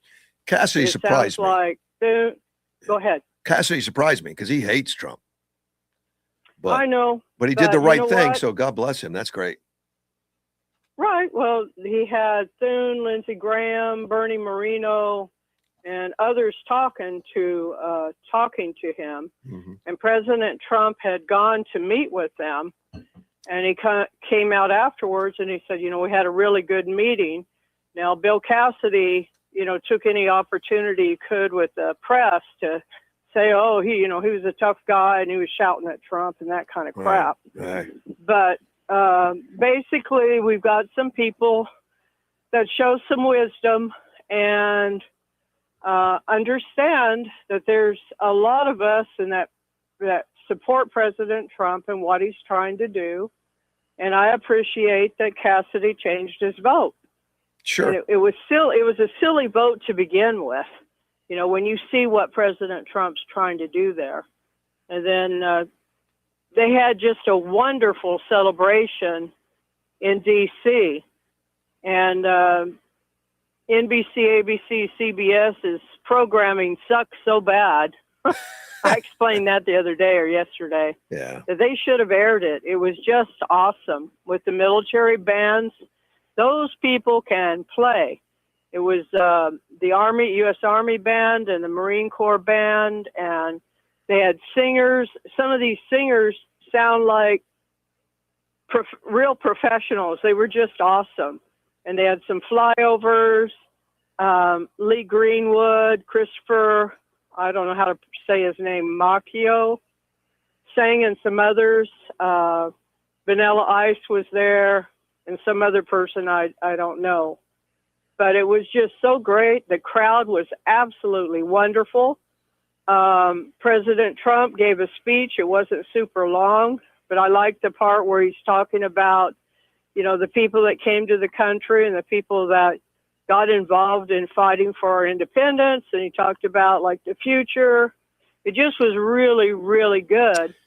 Luckily, I went to I could have seen it on RSBN, probably Newsmax too, but I like RSBN, so I usually go there if I can get it from them. And I was just impressed. So I want to pass that along to people, because even if you missed it, you can go back on YouTube, and you don't have to go to RSBN. There's others that aired it, and I just was real impressed with our bands, which is it's really not a surprise. Those guys and ladies are just really, really good. Oh, So yeah, they're the best. I mean, they pick the best to be on those things. That's the president's band. They even sang YMCA at the end. Yeah.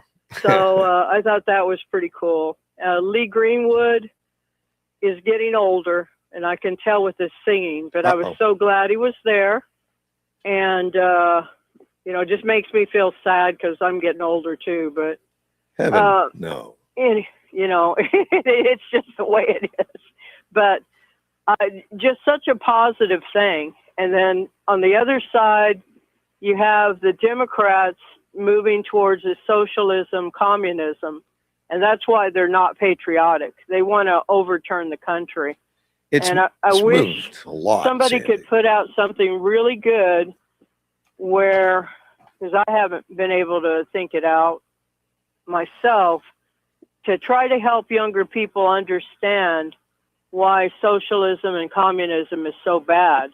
My husband and I talked about it, and when we were going into school, that was taught in the schools. They used to teach it in the schools, absolutely. We went to the same high school, so. My wife, Ellen, was going through some teaching. Now, she was a homeschooler herself, and she was going through some teaching aids yesterday that she'd brought out. We're just sorting through some stuff to get rid of some stuff. And it was a lot of stuff on patriotism, on our way of government and what it means to be and all that just isn't taught today. No, and when we were little kids, yeah, I don't know what grade it was in, somewhere between first grade and fifth grade. I just can't remember anymore. Yeah. We were even like drawing, like copying copies of, or like tracing over with crayons and coloring pictures of George Washington, Abraham Lincoln. They talked about, even when we were little kids in that, that time frame, maybe it was fourth grade, I don't know. But they were teaching us about our history, and it just instilled patriotism in us. And there needs to be a repeat of that, because we really have an outstanding history. Mm-hmm. We're one of the countries that got rid of slavery. When you hear people talk about slavery, that's just garbage. The ones who talk about it nowadays, we actually got rid of it. We had so many hundreds of thousands of Americans who died in the Civil War, fighting on both sides. And in some cases, they were fighting for different reasons than slavery, but, right. They were still fighting. They're fighting for we states. Just got a really great history. And we've got a group of teachers that are being taught by other teachers, and it's a shame what's happening. I feel so lucky at the time when I grew up, because it wasn't like that. You're right. It was very patriotic. And I think it helped people. We were all very saddened when, because I can't remember what grade I would have been in. I can't remember now if it's fourth, fifth, or sixth grade when John F. Kennedy was assassinated. I mean, we were all crying. Yeah. Oh, I remember it. Well, and now we have Democrats that want somebody to shoot our current president. Correct. You know, it's crazy. So that tells you something right there. But it's not our side. Our side is the constitutional side. And their side is going towards, we want to overthrow this country. Right. And we are the best country in the world. There's no ifs, ands, or buts about it, even with our problems. Yeah. We are the best country in the world. And President Trump going out there and doing things with global leaders, trying to keep us from being killed by a nuclear bomb. People don't understand that. I grew up with that too. We got to see that even on TV. They'd show us the tests because we didn't have YouTube or any of that. They showed us those tests. That's what I remembered, and we understood it was very bad. I think one of my brother-in-laws, though, he was at the testing, and it affected him cancer-wise later in life. That was not a good thing. He was one of the soldiers that was there. So anyway, that's what happens. They had him a certain distance away from one of the nuclear tests, and that's a sad thing. I wish they hadn't done it that way, but anyway, they didn't know better, I guess. I don't think they knew any better. You're right. I don't think they knew at that time. No, but it's devastating. There's no way in this world. And I'm just really sorry that the press is so toxic. Yep. Just very sorry. They're making a big deal about the reflecting pool because they think that's going to cause President Trump to be impeached to get him out of office. That's how sick they are. It's really crazy how much attention they put on that reflecting pool. Well, they're the ones going out and damaging it. It's so I guess sabotaged. it's like Bravo on our side or something. Absolutely sabotaged. In fact, and it's so beautiful. I've seen the fountains, and I've seen how they fixed the marble statues and cleaned them up. And it's so beautiful there. Yeah. But they love, I guess, sitting in poo-poo.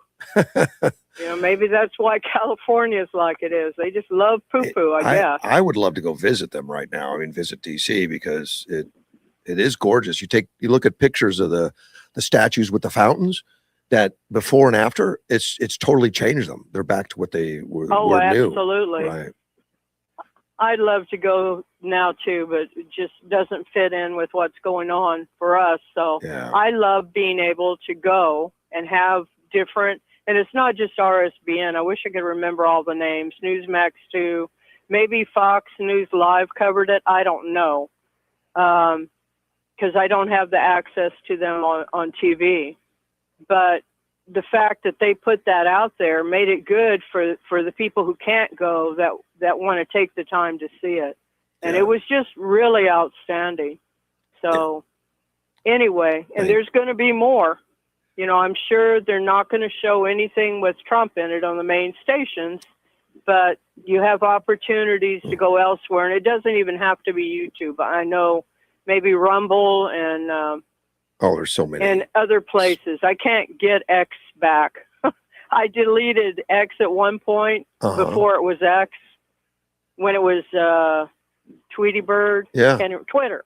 Twitter. I deleted it and I thought, now we've got X, because they were doing all that censoring and all that. So I deleted it, and now it won't let me get it back as X. You mean your old account? Well, I wasn't trying to get my old account back. I was just I guess because it's the same email, maybe they think, well, she deleted that old account. I know they don't know it's a she, but maybe because they connect it to a email and I don't have a different email to use. So maybe that's why they won't let me. I'm not a techie guy. Anyway, I decided, you know what? I spend too much time on the phone anyway. That's okay. You have a great day, and thank you for letting me correct that. It's wonderful that sometime, somebody sat down with these guys and said, we got to knock this stuff off, because you get a totally different group from the House. They're just so different from the House Republicans, I mean. Yeah. Where they are more family oriented, wanting to do stuff with President Trump, and I guess the Senate sees themselves as being kind of snobby or above it. I really don't know. They're different chambers. 6 years versus 2 years makes a big difference. They're not running as often, and they need to get that Save America Act passed. We need to have safer elections more than ever. So, you're exactly right. Thank you, ma'am. More than ever. Anyway, thank you, and thank you for trying to reach me. Take care. Bye-bye. Bye. Sandy. That was Sandy.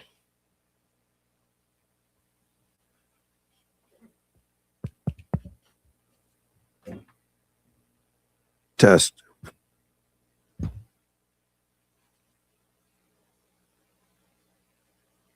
Somehow, there it is. Somehow I bumped a button and I couldn't hear.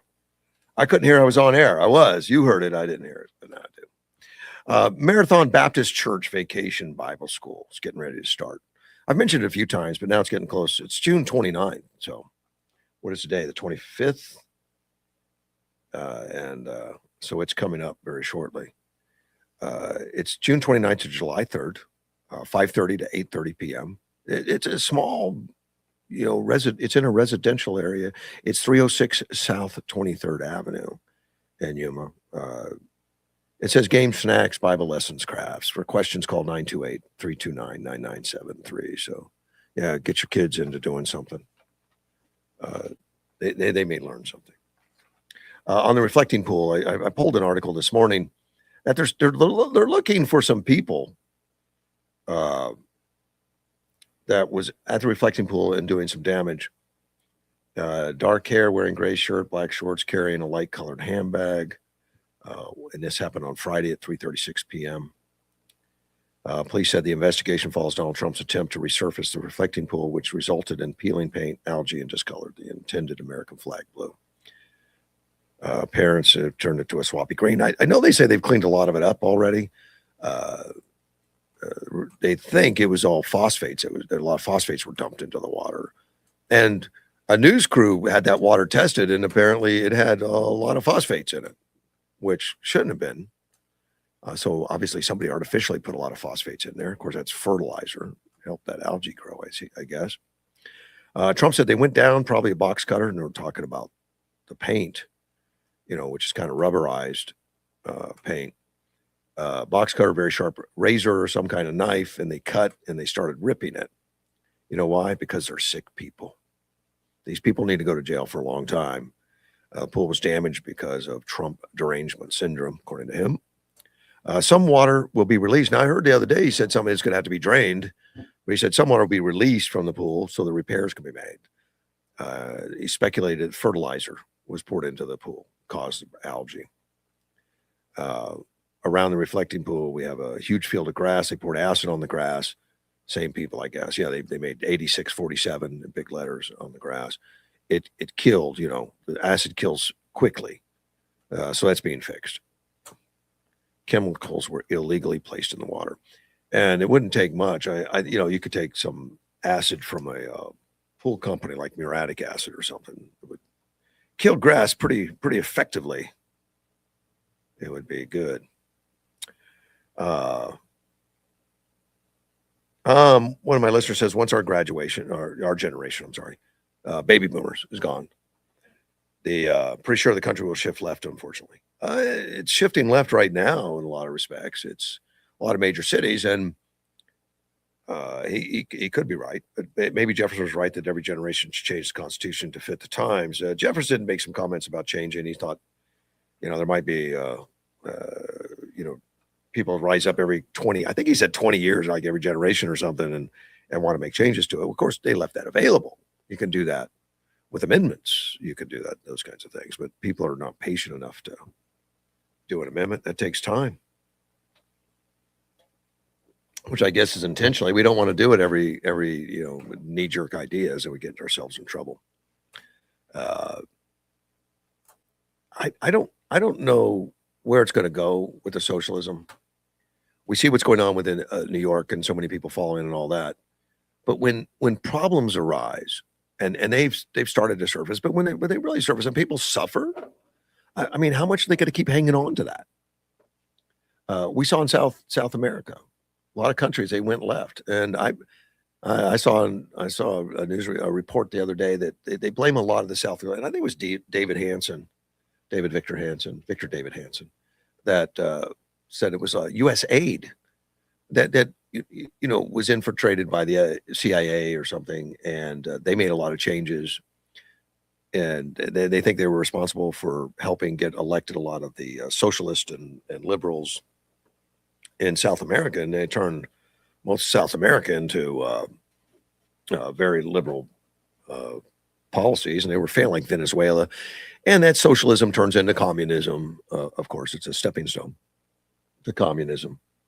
and bad things like Venezuela happen. And of course, much of South America became all of that. Now there's been a resurgence. Now they've put up with it. They've recognized that it causing them trouble, and they're voting it out. They're voting it out. Now Venezuela didn't vote it out. I think Trump chased it out, but it's still there.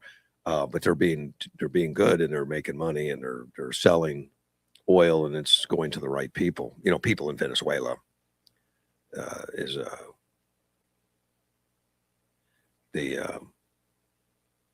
going on. Trying to think of which country just did a vote the other day, and the conservatives are winning. The conservatives are winning in South America. I have to type that in.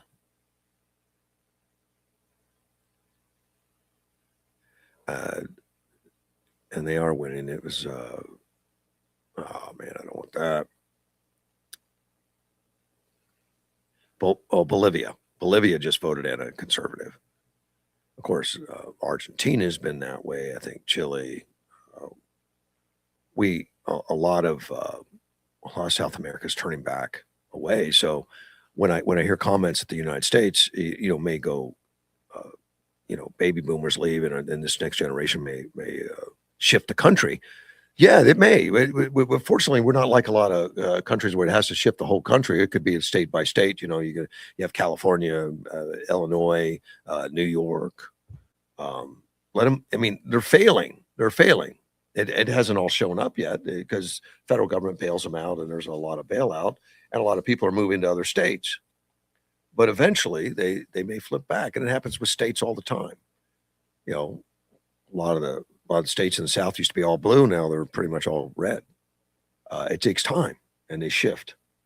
And I think this shift going into communism, socialism, and all the way progressive left radicals, they'll get in power in parts of the United States, and those parts of the United States may suffer, and people may decide, just like South America did right now, that, look, it's time for change, and change does happen.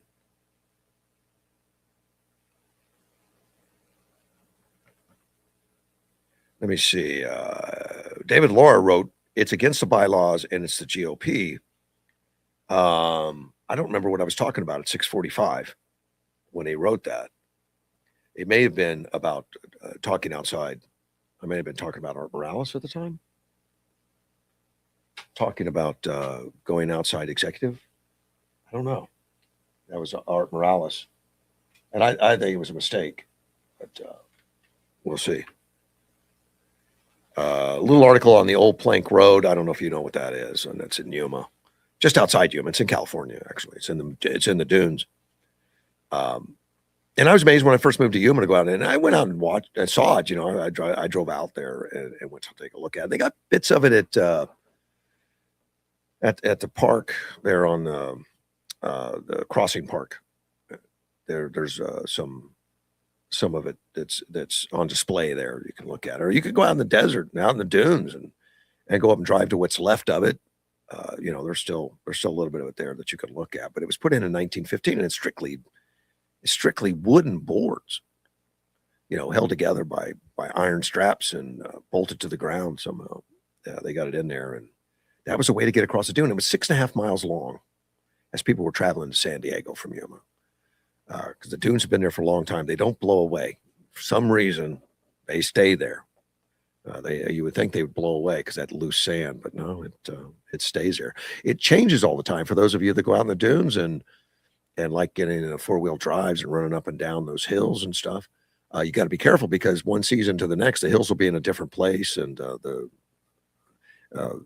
drop-offs will be in a different place. You can go over one of those hills and have nothing under you all of a sudden. It's not good. Got to be careful. You got to understand the dunes a little bit. I don't completely, but I know people that do. It only lasted about 11 years before, all of a sudden they discovered pavement. Maybe they were able to get that done. But for 11 years, it was part of the landscape here. So that wood road that we're looking at now is 100 years old, and there's still some of it out there. I mean, we live in the desert. It does last longer. If you were in Florida, it would have been gone by now. It would have, yeah, the environment would have eaten that up. It would have been gone. But you can go out and take a look at that. It would be rough traveling. You're not going to go high speeds. The Chris Mays, Attorney General, I don't like her. And personally, I don't know her. I mean, I don't like her politics. She's horrible, and she won by like 300 votes or something against Hamadeh, and there was some questions about all that. I think if we were able to really open that up and take a look at that whole election and the 9,000 votes that were never counted, that she probably never would have been our Attorney General. Very driven by politics, by her ideology. And I didn't find out till the other day. I didn't know that until Peterson talked about it, and he's the president of the Senate, that a lot of cases that she wouldn't take up as Attorney General, she has to take up the cases for the state. And there's some leeway. You don't take up every single case, and just like Supreme Court doesn't take up every case. They take up the cases that are important. Well, Chris Mays seems to be taking up the cases that just fit her ideology. So the Senate president is allowed to take up cases that the Attorney General doesn't. I never knew that. Somehow that escaped me. But he's taken up 103 in the last 2 years. It's like one a week that Chris Mays won't take up. And some of them are very important. In fact, one went to the Supreme Court. And that was the one about boys in the girls' room. Chris Mays is a loyal ideologue on the left that thinks boys can be girls too. So I'm not going to take it. Peterson did. And it's in the Supreme Court. It hasn't got a decision yet, but he had to go testify at the Supreme Court. Let me take a call. Mike, good morning. Hey, good morning, Russ. Today is voting in the primary, right? That is correct. I thought you said earlier that it was yesterday. It was yesterday. I was yesterday. I made a mistake, but today's still the day. You can still go. So it was yesterday and today. Okay. Well, it goes all the way up until voting day. Yeah, but you can vote for the next few weeks. You could just go downtown. Oh, downtown is at the recorder's office on 1st and Main. It's actually more like 2nd now. It's on 2nd and Main. It's up the street a block it's inside the main county supervisor buildings. Okay, because I sent somebody there, but when they go there, they'll be redirected then to the new place? Correct. They'll redirect you. It's right up. It's right. It's a block. You walk a block up the street. And it's I don't know which building it is, or there's two of them. They're right across the street from each other, but there'll be signs out front that says no, within 50 feet, you can't, do any kind of politicking and stuff. All those signs will be out on the sidewalk up there. Yeah. Okay. All right, great. Because I thought I misheard you this morning. No. And they sent a bunch of people to vote, and thought, oh damn it, it's closed. Well, but it's now until November. Right, till next month. Right, next month, like the 20th or something. 21st is voting day. Now until next month. I'm sorry. Right now until next month. Yeah. Okay. All right, buddy. Take care, man. Bye bye. That was Mike. Yeah, you can vote right up. You can vote right now. And just walk right in, and they'll take care of you. Show me driver's license or ID, whatever ID you got. You still have to show an ID in this state, and they'll take great care of you. For sure.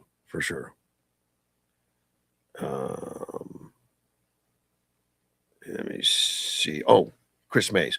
She just put out an article. There was an article just put out that announced 42 indictments as part of a national healthcare fraud takedown week, which I very much appreciate. That she's cracking down on fraud. The whole country is, I hope. We know they're doing it in California. The federal government's in California. The federal government's in Illinois, and they're cleaning a lot of it up and taking a look, and they're finding huge amounts. And we know, we've already talked about it, that the Bio Family Clinic had a problem. Okay, there was a Irfan Fazil, a 54-year-old. That was charged. I mean, big time charges, $50 million bond to get out of jail. So I don't know what all fraudulent schemes they found on him, but that's listed in here that the Attorney General is working with. AAG Ryan Dills on that one, Medical Fraud Control Unit. So good. I mean, good. I mean, our attorney general is still doing that kind of stuff. There's a lot of stuff I just disagree with her on. She's not taking the cases. And this mentioned 42 defendants, one of them in Yuma, but that was a big one. A lot of these were more, I mean, much smaller type deals. The Fazel thing was big, you know, and I've heard rumors about how big it was. And these are rumors that some of the billings that were going through would have been impossible. In other words, you bill Medicaid for so for some X-rays or something, X-rays or MRIs or something, but you bill so many of them, it would have been physically impossible to produce them in that amount of time with the facilities available at the biofamily clinic. They didn't have enough equipment to do all that they said they did. And of course, this is coming from, I don't know that it's biofamily clinic as a whole, but that's where Fazel was operating. We'll see. They're still in operation, still working, I hope, and still doing a good job. I've always heard good things about family clinic, biofamily clinic. And hopefully this was just an incident of just this one person within that system. But that was a big deal. But I don't know all that for sure. I do know his property that belonged to Fazel's out in the Welton area, and it was like acreage, like 100 acres, 160 acres, something like that. And he was building things out there, and that's all been shut down. There's signs on the fences about not entering the properties and all that stuff while they sort through it all. But he was arrested. He said he for millions of dollars between July 2025 and May of 2026, conspiring to commit money laundering and theft, also unlawfully possessing and administering dangerous drugs. It's being prosecuted by the Attorney General. But there's also, let me see, state of Arizona versus Carrington at Meadows, Catalina. 7 were arrested, multiple felonies, even one facing manslaughter. And this has to do with vulnerable adults that need nested with a care home, including one individual who's facing manslaughter. That's not good. Repeated falls and of patients, care neglect, those kinds of things. One of them is versus Brandy Lee D. Of Phoenix, fraudulent schemes, artifices, medical practice without a license, possession of prescription-only drugs, unlicensed individual performing lip filler and Botox. That one doesn't seem as serious, but still needs to be done. Fraudulent, this one's Michael Jada, 34, Peoria. Aggravated identity theft, forgery, 4 counts of sale or transportation of narcotic drugs. Licensed pharmacist allegedly abused his position to generate fraudulent prescriptions, oxycodone. Wow, dangerous. 18 individuals for the state of Arizona versus New Start Integrated Clinic. Multiple felonies, connection with a scheme to defraud access, exploit its members. Allegedly paid individuals to refer access beneficiaries to New Start, defrauding the program of more than $1 million. So, and there's a few more, but we got to give the Attorney General positive on that. That you're doing that. That's good. I mean, so many things I don't like about what she's doing.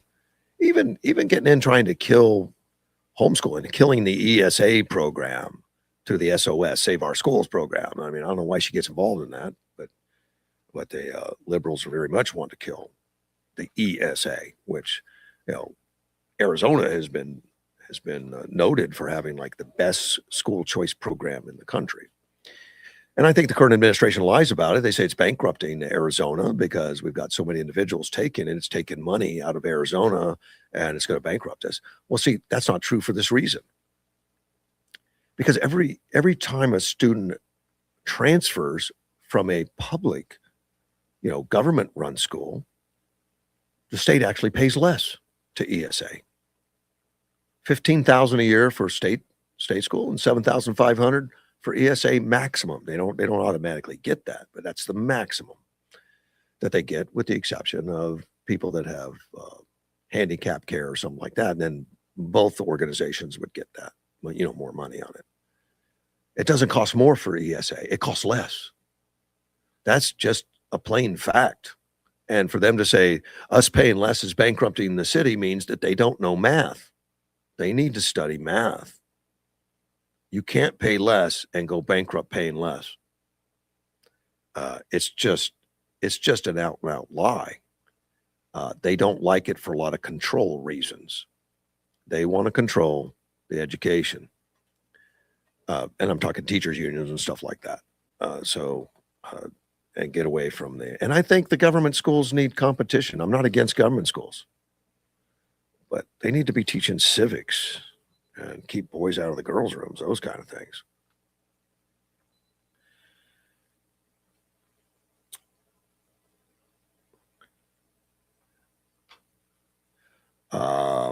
A watchdog report alleges a red state university was training executives that are tied to China's defense sector. Now, I don't know if you know that's a problem. If you think it's a problem, give me a call. And this is in Missouri.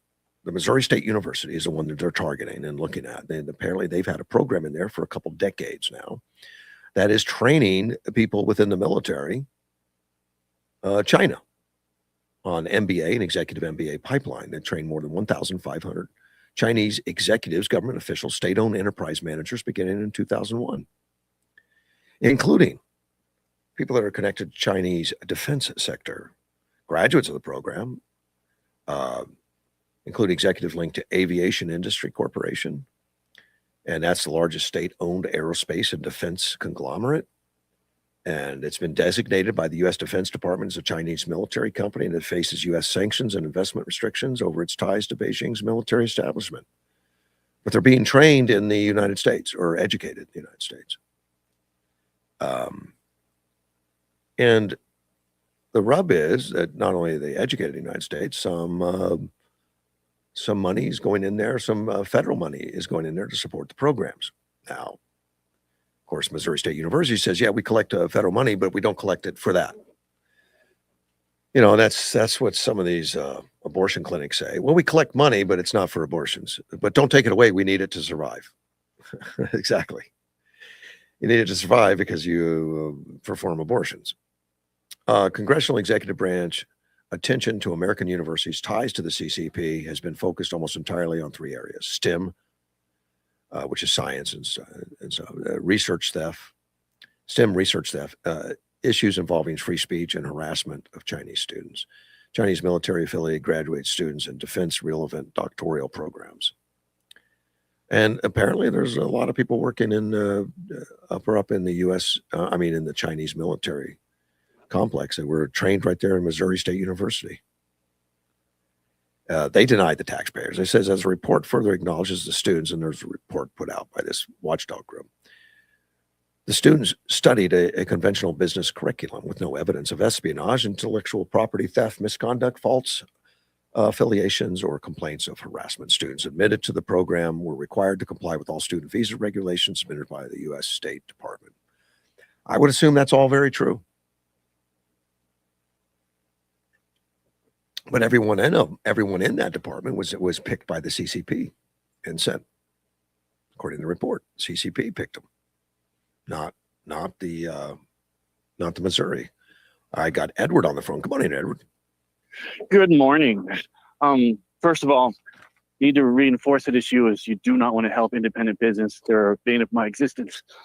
But on the educating Chinese, with American MBA, Major Business Administration, that's a positive item. Okay. Because they come here and they see how the system works. Remember, these are individuals or a limited supply of information because that's the way the government keeps it. So they see how business works now. They accumulate capital. Then they go back with that same concept. Why do you think that the Chinese Central Police had Jack Ma, who was the chairman of Alibaba? He disappeared for a year. He was re-educated. Oh. Because he became a billionaire and he became what they refer to as liberal, which means he believed in personal freedoms. Right. Because of the fact he saw the advancement of business throughout the world and how it actually could help rather than hinder people. So they re-educated him. Wow. They re-educated him. Jack Ma disappeared for a year. But then he came back But there was one problem in that one of the schools, a science program had Chinese students smuggling in dangerous chemicals and dangerous things that they were going to, that could kill crops illegally. Well, that's Customs Border Patrol issue. Why do they do it? Why do they allow it? So look at those terms, use the information to watch them. And they should be watched carefully. I'm not saying give them free range. Yeah. No, a ticket to the country and say, oh, do what you wish. Use them as educational tools. Well, to monitor what they're doing and how they're doing it. Well, it was biological materials that at the University of Michigan, they were putting into the lab in Michigan, trying to do research on outlawed biological materials that would have killed, entire crops. So I don't know if that comes from the CCP or these individuals just love doing those things. I would assume China was aware. Again, you don't know their CCP organizations. Maybe they returned Al Qaeda. Maybe they could be an endless supply of why. Yeah. But the question is, if there's Chinese money flowing into US, allow it. Because every dime that flows into the US is one less dime used to support their military, as well as simply monitor the cash, monitor what's going on. I'm not disagreeing with you, but I understand the sensitivity of certain people coming in here that are students are also espionage related or whatever. And I guess that's a whole different, you can't bar everybody, baby, but there needs to be more watchdog stuff. But think of that way, perfect watchdog. If your individuals are coming in as students, we have their entire backgrounds that they've created or are true. Yeah. And you monitor those people, you monitor the people they meet with. So you're one step ahead of figuring out who the bad people are if they're actually bad, because you have the first line of defense. The question is we don't do that. We say, oh, they came in here, the Saudis. I mean, come on. You're telling me nobody asked the question why these individuals are learning how to fly planes but not how to land them? Yeah. Why they bought one-way tickets? Yeah. I mean, we have the information, we have the capabilities of doing these things, but we don't because we're fearful it may upset somebody. Maybe added to the Save America Act should be that the U.S. Constitution is available for U.S. citizens and official green card holders. I mean, many nations do that. The concept that your rights are based upon citizenship rather than just cross the border. There's a push to do that. Trump's been pushing a lot of that. Saying, look, you're a green card holder, we can take it. And there was always, there's always this feeling, you're a green card holder, you got the same rights and privileges as a citizen. And Trump is like enforcing the fact that you do not. Well, actually, under the current interpretation of the law, once you step foot on the shores of the United States or its territories, you have the same rights and protections as a citizen. True, but you're still a guest, and if you step out of line, you can have that green card taken back, and you'd be dismissed and say, "Go home." As long as you're provided appropriate, judicial review of your issues. That's what the most judges are yelling about. Judges are yelling about that, but Marco Rubio saying no, he's in control of that. He's the State Department. But the rules, because for 40 years they said, on the advisement and activity of the secretary, they don't specify things. They were chickened out, and they said the secretary will figure these points out. Now judges are saying, whoa, wait a minute, that law is too ambiguous. So here's what we believe it says. And from now on, Congress should be forced to explain every point of order rather than saying at the discretion of the secretary. Oh. I mean, what does that mean? At the discretion of the secretary. How do you run a country? How do you run a business if the rules change every 4 years? Well, think of that. Look at your laws. And I don't think it changes the rules. I think the degree of way it's enforced or how it's enforced changes. The rules didn't change. But he may, a secretary can ignore some of it and say, well, I feel a little differently about it, so I'm not going to prosecute that. I'm not going to take care of that. Judges do that all the time. That doesn't change the rules. It just means we've got a lot of judges out there that are ignoring it. Like Chris Mays, our attorney general, won't pick up some of the lawsuits, like boys in the girls' room. So our Senate has to do it. It doesn't mean that she's changed the rules. She's just ignoring parts of it. And some things are going to flip back. Every time you elect somebody, there's going to be a different flavor on some things, but you still stay within the confines of the rules. And the rules are you can ignore A selective prosecution's a fact. Everybody It is a does it. fact. Yeah. And maybe we need to strengthen the concept of requirements. A citizen saying, you must do this, you have to do this. But to pass a rule and then allow it to be ignored is equivalent to saying, okay, well, we do it today, particularly in Chicago. Oh, that person killed that person. But it was black on white crime, so sorry. Yeah. Oh, but it's white on black. Oh, wait a minute, that's a serious issue. Civil rights violations. I'm not saying it happens a lot, but it happens. I'm agreeing with you. And it's been outrageous. And those things end up going to Supreme Court and stuff. And, it does. And hopefully that one stays sane and following the letter of the law, literally the law, instead of how I feel today. It's the emotional side we need to remove from the legal process. The left's going to disagree with you, man. Well, of course the left is going to disagree with me because it's the same concept, because it is impossible to continue operating under the guise of who is in office now for certain areas. I will take that this morning, I had a 6 a.m. meeting that the Alexandria General Group thought that I would not attend, but boom, I was there to argue about construction quotas. And they told me I would have 3 hours, or bloody hell, I took all 3 hours. Oh, you did? To go through yes. They thought I would not sit through the presentation and I would leave, at which then they would be able to dismiss my folks. So I stayed for the full 3 hours starting at 6 a.m. Now, you talked for the whole 3 hours, or you just were available to talk? I presented and I made sure that I presented and I was briefed so that they couldn't say, I'm sorry, we didn't write that down because that came from your staff and not from you. Oh, okay. We come and we see these on a regular basis, but the rules change based upon who's in power. And maybe we need to fluctuate our laws to change that sort of mentality, because you cannot operate any business this way. It's impossible. Wondering if I'm allowed to have illegals in my kitchens. Am I not allowed to? It depends upon where I go, what state. Right. In New York, it is actually advisable. You actually could get credit for having illegals working in your kitchen. Wow. You simply add them to your marketing, and nobody, the wink and a smile. And of course, you work on a national basis, so that makes it even more difficult because states are different. There's 54 states, 54 states, territories. Yeah. So we look at these items, and the rules change as if you're living now in 54 countries. Yeah. Because the federal government may say this, but New York says that. So at what point do we stop worrying about the emotional side and we start functioning on the operational side? What are your recommended changes? To stop using the phrase and laws at the discretion of the secretary. Okay. To say, number one, if you are to not hire illegals, specifically state you're not hiring illegals in these categories, and these are the enforcement areas. And if the attorney generals of the states or this does not, prosecute this law, these are the fines that we will achieve by citizens suing them. So stop we're hearing about the woman who pushed the Border Patrol guard in Newark, New Jersey. She went to court yesterday, pled not guilty because she has congressional immunity. Okay, there's the rule that states she has congressional immunity on the floor, the well of the House. Oh, yeah, that's right. But not outside of the well of the House.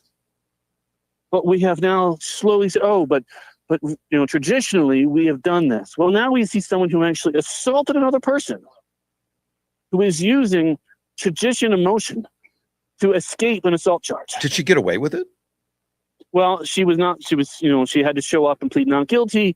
And of course she was given no bail, but they're looking potentially at, saying, wait a minute, yes, we have expanded congressional immunity. Now, the United States was ticked off at Colombia because of the fact that my heavens, I can't remember the big drug, Pablo Escobar was a member of their chamber, was granted full immunity. So he was an international drug czar who was unable to be arrested because he was a member of their Congress. Right. Should that be allowed in the United States? No.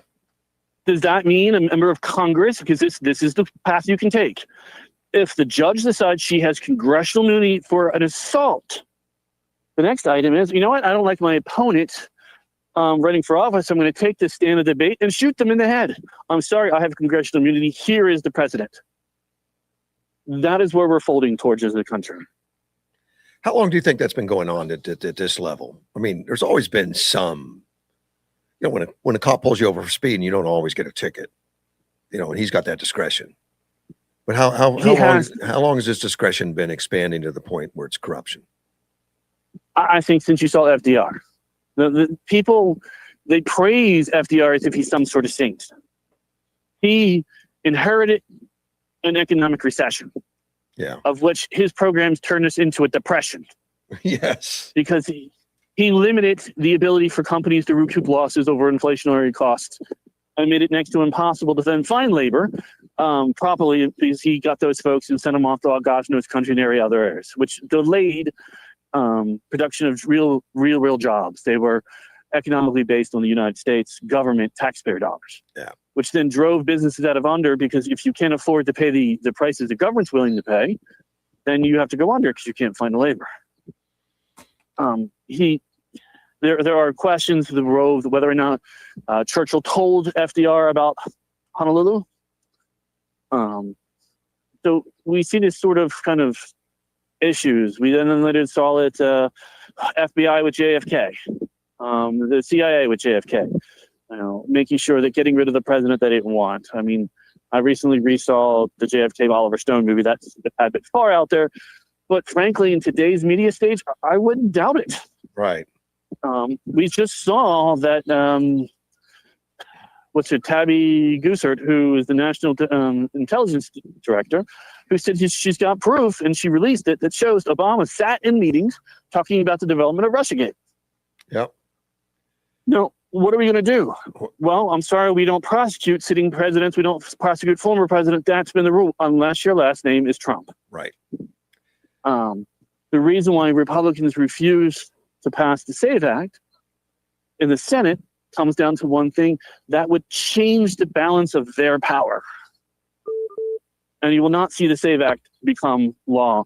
And Democrats will run on the idea that Trump is stopping the housing bill from becoming law because he's in bed with rich billionaires, which I'm actually against the housing bill becoming law because it'll skyrocket prices. Whenever the government says they've figured out a way to achieve affordability, it fails. And the first time people say, give me one example, Obamacare. Yeah. It's been a disaster. So we saw that, government, this is going to provide, affordability for healthcare. Affordability as long as you're willing to surrender, becoming a prosperous member of society. You can keep your doctor if you like your doctor. Was there anybody prosecuted for that? No, should have been. Was Hillary Clinton, could you imagine receiving a subpoena that said, Russ, keep all of your emails on this subject because we view them because you're under investigation, and then you delete your server and you literally take a hammer to your devices and you say, would you be prosecuted? Yes, there would. Yes. And she was. And she wasn't. She actually used the phrase, what difference does it make, talking about somebody who died? Yeah. 5 people. We do not need to see this. So we see this discretion of legalities. They foam further and further and further away from the actual court of law. So we have 2-tiered systems. It's not rich versus poor. That's a side item. It is the politically connected and the non-politically connected. Agreed. And it makes it harder to operate in that. I agree with that too. It changes too often. Sharpton, the Reverend, quote unquote, Al Sharpton stated, and he prosecuted police officers under knowing that the girl lied. Right. About what happened. Did he ever get prosecuted? Nope. Was that Tawana Brawley or something like that? So at what point do you worry and you say, all right, these are CPB collecting money? It doesn't matter. To go back to the original point, it doesn't matter unless you're willing to review the entire aspect of what's going on. Yeah. And you treat Bob as you do Tina, as you do Sam. But as soon as you put a D or an R in front behind their names, they're treated differently. That's the problem. I don't know how you change that rapidly within our systems. but it's been that way for a while, and the press and the left will say it doesn't exist. You know, you can look at it and they say it doesn't exist because they're the biggest benefactors of that kind of stuff. Well, the left loses factual capability of saying that they speak fact by saying we need stricter gun laws because stricter gun laws will end all the problems we have in society. How many people died in Chicago? Have you ever tried getting a handgun in Chicago? Yeah, it's the strictest gun laws there are. In Yes, the States. but 8 people die on a regular basis. You need a special identification and a license to buy ammunition in the state in Right. the state of Illinois. See the word you use? Identification. But Yes. remember, supposedly married women, African Americans, and Hispanics don't have capability. Yeah. But most of the deaths, all of the deaths this weekend were black, by black. Yeah. So explain to me the difference. The point is we will not see an influx. We are literally the emperor, Hashido, watching the Visigoths come over the fourth Rome of hill, fourth Roman hill, as the Roman Empire is about to fall, smiling, Yeah. saying this is great.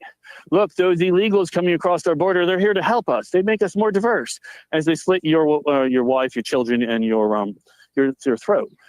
So we as a country, have to make a decision. Are we going that way of Rome, which is where I believe, I think I've told you, I believe that the United States, as the current republic, has less than 50 years. I listen to you when you say that, but then I look at South America, which I just mentioned, on how they went totally left, most every country, and one at a time, and many are going back conservative. They are, but after a period of time. After a period of time. After chaos. Yeah, it is. It's been terrible. But we should learn from that and try to hit some of that off.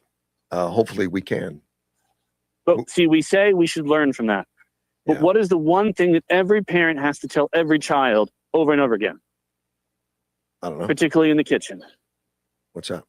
Don't touch the stove. It's hot. Yeah. You would think that after a while, our kids would learn not to touch the stove. Well, they do after they touch it. Yeah. Sadly enough, I was one of those people who did it 3 or 4 times because I wanted to make sure that it wasn't a certain situational reasoning that I was told that it was hot. Okay. But we look at it and we have to re-educate the next generation and the next generation. But the next generation says, no, he didn't get burned. He was a racially motivated activity designed by a white man, the stove, who hurt a black person. That's why we have stoves. That's why we have to ban them. Yeah. I mean, you look at guns. Okay, yes, England has no weapons. You know, that you run after a cop or a cop runs after you, he says stop, or I'll say stop again. But their number one crime of violence is by the knife, of which the parliamentary concept was to ban knives in public. Right. And which was ridiculous, but yeah. Including kitchen knives and steak knives. Yes, all that was looked at to be as being banned because of that. So what would happen? We start using forks. They use forks, or they create shivs. Or battery acid. At some point, and this is where I'll end up giving you back your show, because I'm out strolling with my staff who are looking at me like I'm evil incarnate because I'm in shorts, they're in suits. Don't they look at you every day like that? But okay, go ahead.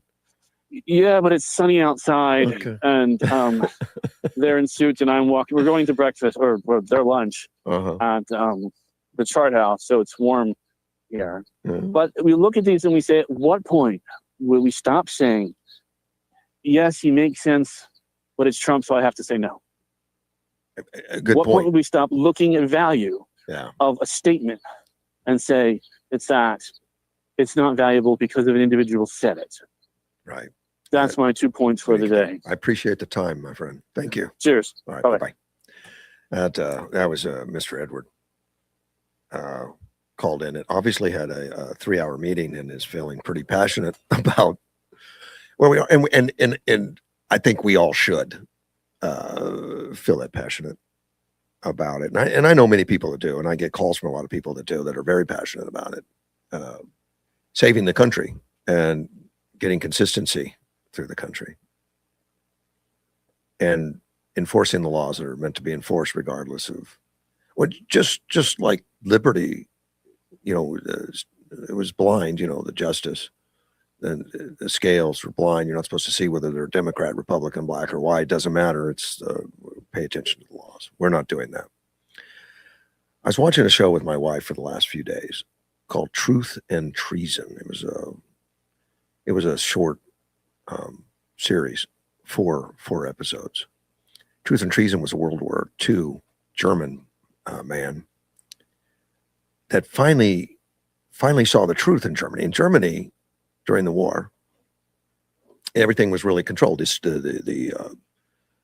The radio was controlled, the TV was controlled, the newspapers were controlled, all the information was controlled, and everyone thought that the Germans were winning the war, and truth and justice was on their side, and that the Fuhrer was doing everything right.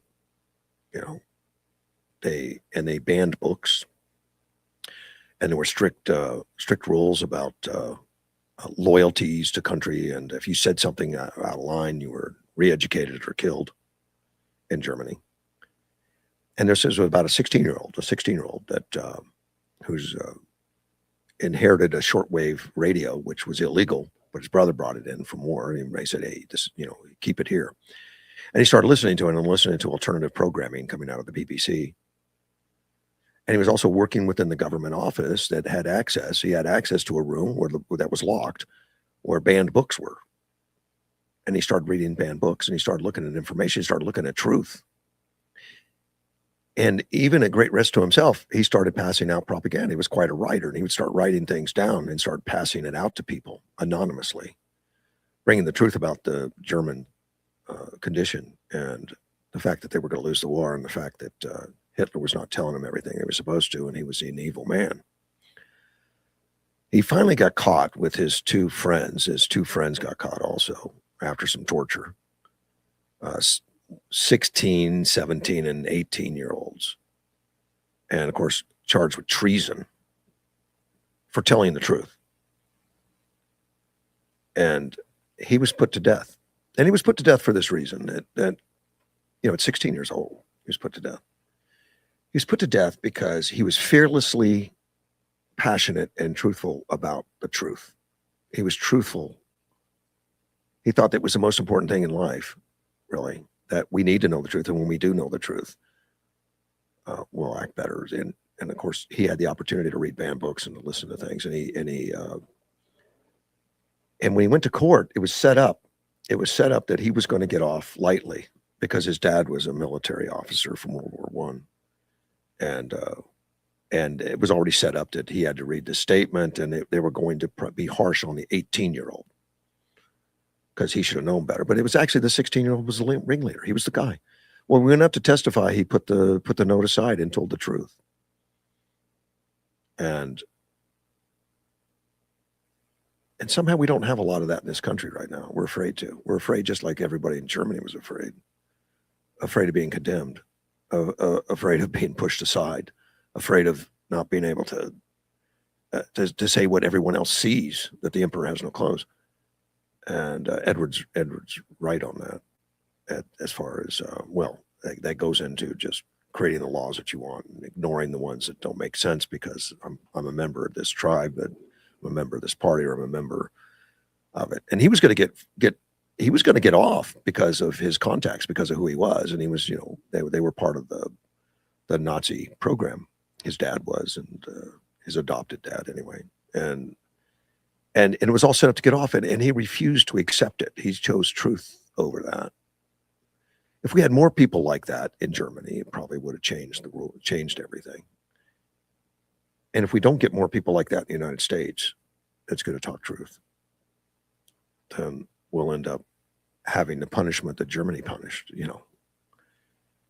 They lost everything, obviously. They did. They lost the war. They lost everything. And they had to start over. And they're healthy now, but thanks to the help of the West and all that. But they're losing it like we're losing it. They're starting to bring back censorship. They're starting to bring out book banning. And during the Biden administration, we saw how much that was going on. We had social media, which was banned. Which was banning things and going after people. I was cut out of YouTube for 3 years for really nothing they could tell me. But it reminds me of the movie I saw. I said, well, that it sounds like what the left wants in America, and that the laws only affect those that are outside the favoritism. When this 16-year-old got caught, they were going to get him out based on who he who was his family, which is all wrong. The law wasn't going to be equally applied until that kid opened his mouth and forced it, and they literally had guillotine punishment. It was all guillotine, and it was sad. Uplifting that there's people like that, and we need more of it. That and I think it was Barry Todd, former, and I say former, they're always a Green Beret, who asked me once about honor, the definition of honor. I did not know it to the extent that he experienced honor. And honor is to do the right thing, no matter what the cost. And of course, when I'm watching Truth and Treason, I thought, this is a Barry Todd kind of guy. He's going to do the right thing. And I think Edward's doing the right thing to expose the favoritism, and it's dangerous. It's dangerous to do that because there's people that will come after you, and that's how they stay in power. Is they punish you for not following along, much like they punish people in Nazi Germany for not following along. And even in a country that has freedom of speech written into the fabric of our country, we don't always honor it. We stopped honoring it. I know during COVID, we weren't allowed to talk. Fauci was allowed to lie. That's all been exposed right now, that he did lie. Obama lied. Obama was involved. And we can't talk about it because he's a former president and all that stuff, unless you're Trump. So it's very tribal. And it'll get us in trouble, much like Nazi Germany was tribal. You were a Jew or a Nazi, and they had different rights. I think in this country we have different rights if we're Democrat or Republican. You better toe the line if you're a Republican. You step out of bounds, you're going to be in trouble. And Edward's right. And that causes problems business-wise, because now he's got different rules in every state, different rules in cities that are way out of bounds for federal law even, and it makes it hard to run a business. I appreciate the call, but I'm going to take a break, and I will be right back. This is Mortgage One Studios with Russ Clark.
Mortgage One Studios, Russ Clark back with you. Phone lines are open, 928-941-0304. Tucker Carlson is in the news a little bit. I liked Tucker Carlson a lot back.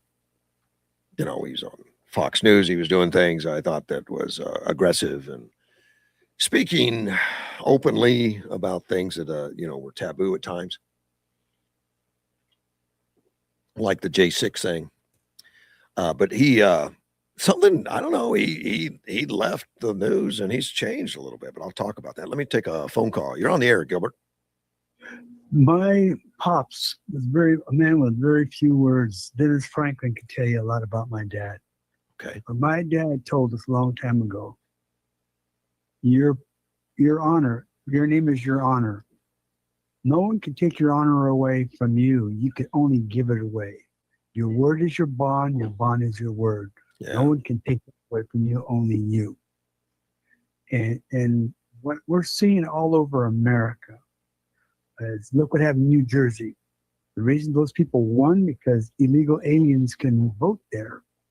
From what I understand, that California's done the same thing. They just passed a law where illegal aliens can vote. Yeah. Am I right? Or they did? I think they did. If they not, I mean, I don't know if it was, some of the cities had already done it, and they'd been accepting Right. it anyway because they just said, "Look, you don't need an ID, you don't need a Yep. signature, you don't need an address, and you can get a mail-in ballot, turn it in whenever you want, or you can register on the day of voting. We won't ask any questions, so anybody can vote anytime, illegal, not illegal, someone vacationing, it wouldn't matter because they don't have a record." It's kind of crazy. yeah, and another thing you're just talking about, whether Democrat or Republican. If there's a Republican that's running and the other Republican people don't like him, don't want him, they will. Even though he said, this is what happened, this is what's going on, I'm bringing out stuff that I believe that's wrong, and he's trying to expose some wrongdoing. If the majority, whether it's Democrat or Republican, don't like it, that guy's, whether he's a Democrat or Republican, but he's going against the party, they will lash out against that person, even though he was right. And we see that all over You the mean United States. you mean Republicans will lash out against other Republicans, or? Yep. Yeah. Well, Absolutely. We're seeing it here. I think We're seeing it.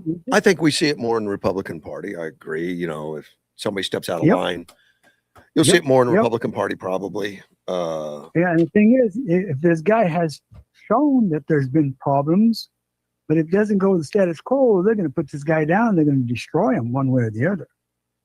It happens in the Republican Party a lot. Yeah. Nice. And we see what's happening with the Democrats, with that guy out of New York right now with the Nazi tattoos and all the accusations. The Democrats don't seem to really care. I don't care. I don't care. You know, They surrounded him, made excuses for him. yeah, and the Republicans are a Correct. little different. They're a little bit more toe the line. Yeah. So the line, even though a person has shown that there's wrongdoing, there was wrongdoing happening, and he tries to expose it. If the majority of the Republicans that are in power don't like it, they're going to team together to make that guy look like a fool or make him look bad. I don't know which case you're talking about, but I'm just saying that it's happened. okay. It's happened. All right. You know, and I both know it's happened. It's happened in Arizona, happened in California. I'm just saying the Republicans have a way of really showing their colors if someone disagrees with them. Even though he was pointing out things that were happening bad, they're not going to support that guy. I can't think of a case myself, but okay. Okay. Yeah. Well, it's happened. Okay. It's happened here. Look what they try to do. Remember Al Krieger when he was trying to do a lot of stuff? Yeah, I was against a lot of the stuff he was trying to do, but okay. They stick together. No. Al jumped out. I think Al jumped off the reservation. I think he didn't do what he promised. I know he did. I helped him after he was no longer mayor. We've helped him a few times. He needed the help, and I helped him too afterwards. But I helped him get elected, and then I regretted it, and I told him so. Because I've said he was causing problems where you didn't need to, and he was doing stuff that was inherently wrong. But He's sort of like Trump, huh? I don't know. I had to throw that because he said some stuff that he didn't have to. Yes. Yeah. He's still my commander in chief. Who, Trump? Anyway, I thought yeah, he is. Good guy. Yeah. I just said that we're in a world of hurt right now because it wasn't the Speaker of the House. It was somebody else saying that there's a lot of what's going on in New Jersey starting to happen all over America. In select locations, but yes, there is. And we can't ignore it. They will filter out. It's just like a bad virus. It starts off very slow, and all of a sudden, boom. Yeah, and a bad virus of the conservatives also start out very slow. You got to remember, most of the country was all, after FDR and stuff, was all Democrat, everything. And little by little, conservatism has taken root, and truth has taken root, all that kind of stuff. And it's a real battle. There's no question. There's a real battle. Yeah. But we're not done, buddy. It just doesn't make it over because it got more radical left. It doesn't make it done. I agree, because FDR did a lot of good stuff being a Democrat in the social programs. All the highways that were being built, there was construction going on with the socialistic mentality. Sure. Yeah. I mean, a lot of bad countries have built good roads. Yes. But that doesn't mean it's a prosperous country. No, it kept people employed, right? So it's prosperous for those that were working on the highways and the byways. Well, most of that highways was General, in 1950s, Eisenhower was the roads. Yeah. He built post office. WPA, was the program under FDR, was post offices and public works and stuff like that. And there was problems with all that. I mean, it was. Oh, of course, it was our money. Yeah, it was all our money, and then it was given to who knows who. And I mean, it helped a lot of people because they didn't have a job, but it also hurt a lot of people. Right? It probably slowed down our progress, and like Edward said, it put us from a recession to a depression. Yep. And I've anyway, that's my 2 cents. Thank you, sir. Take care. Bye. Bye. That was Mr. Gilbert. Yeah, I keep accidentally hitting a button, cutting off my headphones. And I'm jealous of Edward. Living in Washington D.C. right now, gosh, it would be nice. The National Fair is, and I didn't know much about it, but he sent me pictures the other day of aircraft, F-35s, B-2s, and stuff that are filling the skies, just getting ready for that celebration that's going to last like more than a week. And he just sent me pictures of the river with all the sailboats and stuff on it, which is beautiful. So right now it's beautiful to be there. Oh, Nazi tattoos are in Maine. That's right. I said, did I say Pennsylvania or something? Or New York? Yeah, Maine. I'm sorry. It was Maine. New York City candidate stated America's deserved 9/11. That was just recently. That was just done yesterday. Oh, and he wrote Eisenhower developed the highway system, not FDR. Correct. I guess I knew that but he wrote it before I could even say it. Oh, and the picture he sent me of all the beautiful waterways was a home he bought. I'm sure it's an investment type home. I don't think he's moving there, but wow, very nice. See, nice and calm. That's not what he was this morning. He was passionate this morning, which is good. We need more people like that. Tucker Carlson, by the way, passionate guy he is. He says he's withdrawn his support from the GOP. He's done with it. He's dropped them. And he was on a podcast or something with a Canadian journalist. He said, there's no chance I would support the Republican Party. Not going to support the Democratic Party. I don't know what I'm going to do. I'm out. If I'm out, I think a lot of people are out. So I think he thinks he's got a big following. Everyone's going to drop out. Glenn Beck made comments on it. He says, I told you this would happen. For years, I've said this. I said the day would come when your own people would stop defending you, when their loyalty would run out, and the other side is worse. Doesn't work anymore. Widespread disaffection is here. MAGA isn't just about Trump. It's about common sense policies and national strength. And that's Glenn talking. He said, Trump was just the first major candidate that said, we're not done as a nation, and I'm not going to manage the decline.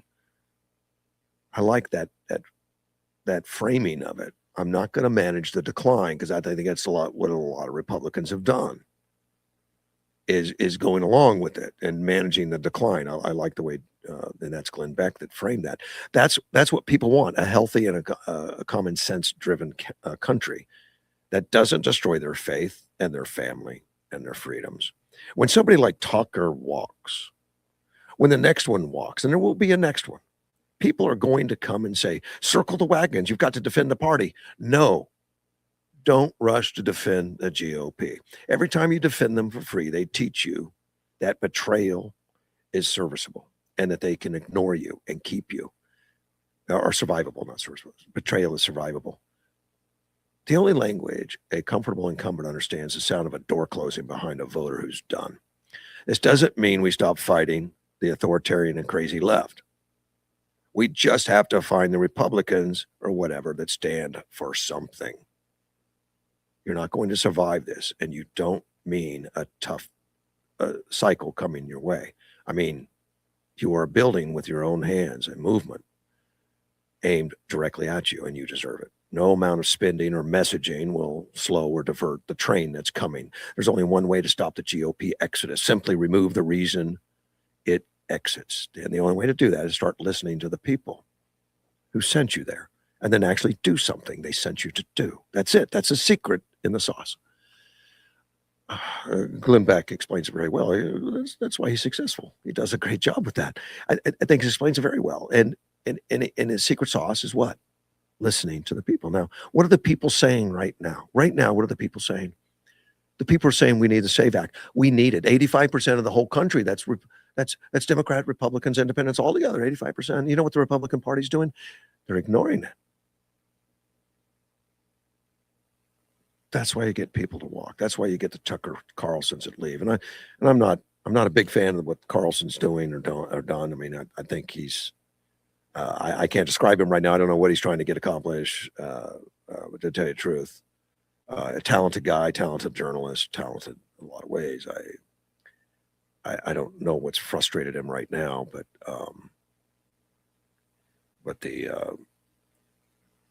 he feels they're not listening to him.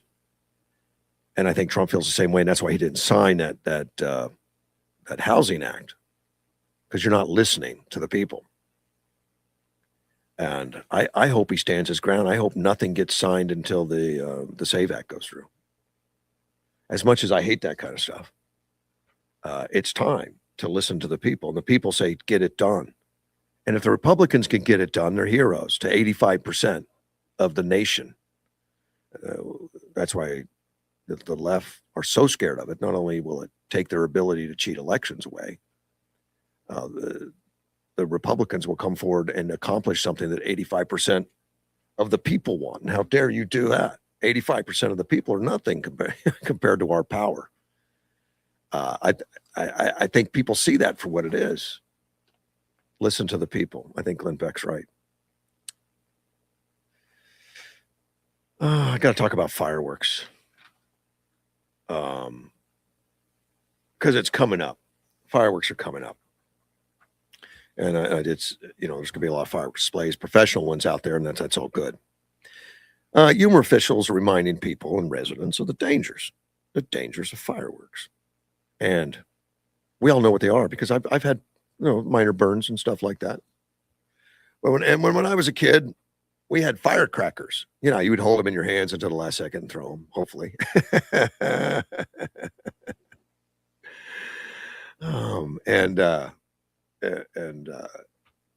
So we've all learned lessons, and but there's dangerous stuff out there. Firecrackers are one of them. I don't know what people were thinking when they gave a 12-year-old firecrackers, but they did. When I was younger, yeah, we'd get that kind of stuff, blow things up, and have fun.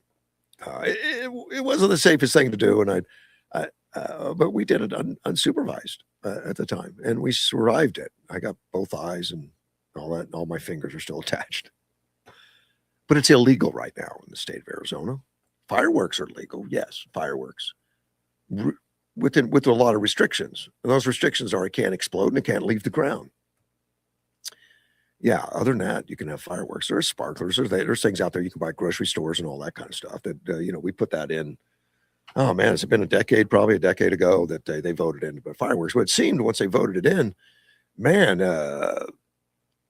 people just said, well, it's open now. We can buy fireworks. We can do anything we want. And we did. We see, residential areas where professional fireworks are sent off by neighbors, rockets, explosions, Roman candles, flames flying around, explosions, dogs, hiding under couches. It's gotten a little out of control. This article talks a little bit about significant damage to vehicles. Somebody had $1,600 damage to their vehicle because of fireworks, flaming material landing on their cars, exploding. That's, professionals, when they do it, they wear fire suits and have fire extinguishers all over the place and water cannons, whatever they need to put out any incidental. They check the areas where there's going to be no people and make sure that anything hot is going to come down in an area that it won't bother anything other than some poor grass or something, but it'll not cause runaway fires. Well, that's changed in the state of Arizona. I mean, people are just doing crazy, and I know the police are going to get 1 million calls on the 4th of July. And what they've asked for, they get called to an area, and they say there's someone setting off fireworks. When they get there, they don't have a lot of information. So they've asked the residents take pictures, videos, stuff. We've all got cameras, take videos, and turn your neighbors in, and that way they know where to go and what to do.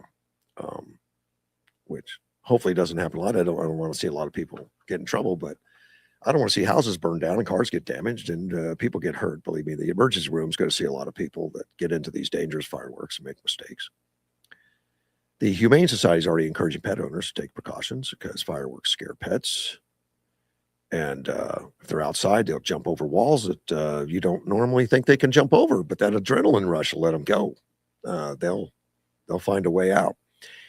And if they're not microchipped, you may not get home so easily. So microchipping helps. Get a microchip put in your pet. It's the best way to make sure you see them again if they do get out. And a lot of vets out there will prescribe some kind of relaxer or something, something to make your dog less excitable, numb them up a little bit. And some dogs get so crazy upset. Some animals get so crazy upset they need it. So you might look at that. Arizona man brutally killed an elderly woman, stealing her purse. And then he asked for an Arabic interpreter in court. And I checked on this to see if I could find out if he was in the country legally, illegally, not, what the story was. There's no background really. There hasn't been anything out there yet. Artificial intelligence. Couldn't find anything about it. It's Ali Kami, Hcaimi. He was targeting elderly people for robberies.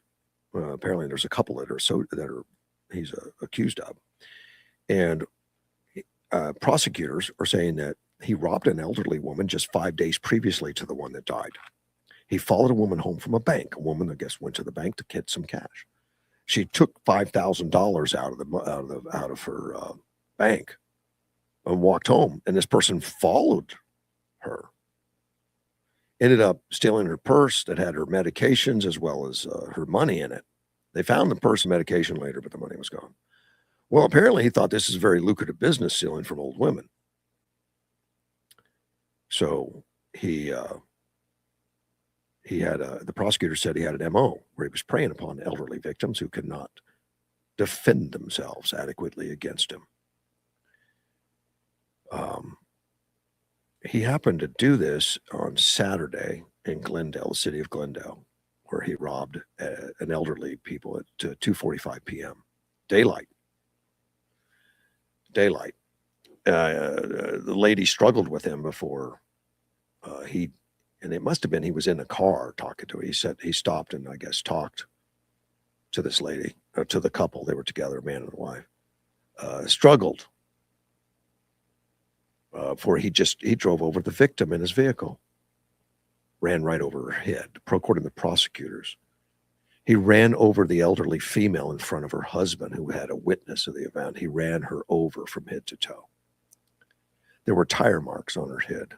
She was taken to hospital where she died, by the way. Through the interpreter, this Arabic interpreter. Now he's speaking English when he first appeared in court and all that, and eventually he asked for an interpreter. Through the interpreter, he said he has mental or psychological issues. It was aggravated if he were ordered to detention. So he can't be put into detention because it aggravates his mental or psychological issue. Can't be in a closed place or room. And he requested through the interpreter, perhaps maybe the best option is to put me, if possible, to be held in custody somewhere at home, my mother's home or something. I can be putting a leg on my belt or on my feet or something, and I can promise that I won't leave home at all. That was his request. Let's get an ankle bracelet of some kind and just go home. Have mom take care of him. Judge denied it. 1.25 million cash only bond. Thank you, Judge. Along with other release restrictions. Now it's a first-degree murder charge as well as felony robbery. And one case of another felony robbery for the second, the other case, it was $5,000. He was described in the media. The media described him as the Arizona man.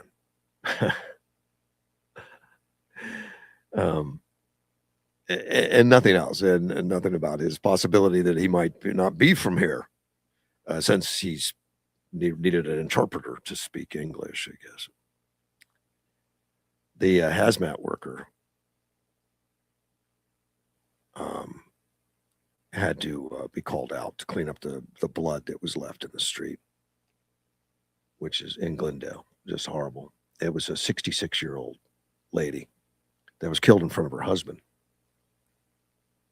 Just unreal, unreasonable. That kind of things happen. And then he asked to have special treatment and to be at his mother's home where he feels comfortable. And he ran over a lady and killed her after stealing purses. Who knows how many? It may have been the only two, but that's generally not how it works. You don't usually get caught right away. You just don't.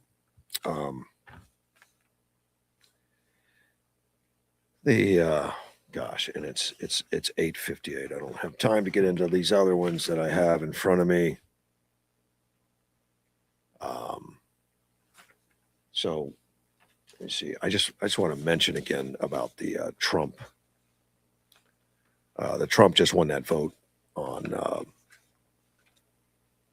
the from the Republicans. So I mean, he got the ability to continue to prosecute what's going on with Iran, and he got a victory from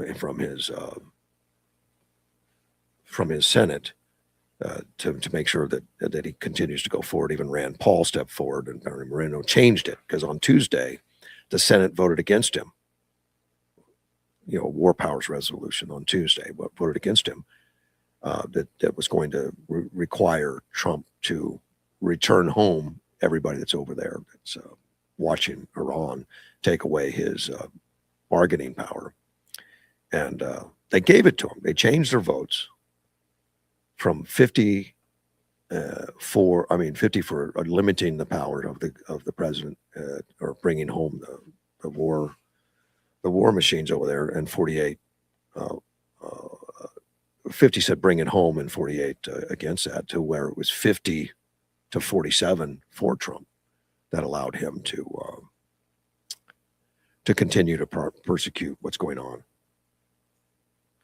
Edward tells me oil's ticking up, so something's going on. Oil coming down was a good thing. It shows that the strait was open. I don't know why oil would be ticking up. I don't know what's been happening. But you need to pay prices. You need to pay attention to the prices, because that tells more than the rhetoric coming from anybody. If commerce is flowing, that's what you pay attention to. That means things are well, we'll find out. And I'll let you know by tomorrow. Thank you for listening. I'm out of here. I'll see you tomorrow. It's Russ Clark. I'm broadcasting out of Mortgage One Studios. Thank you.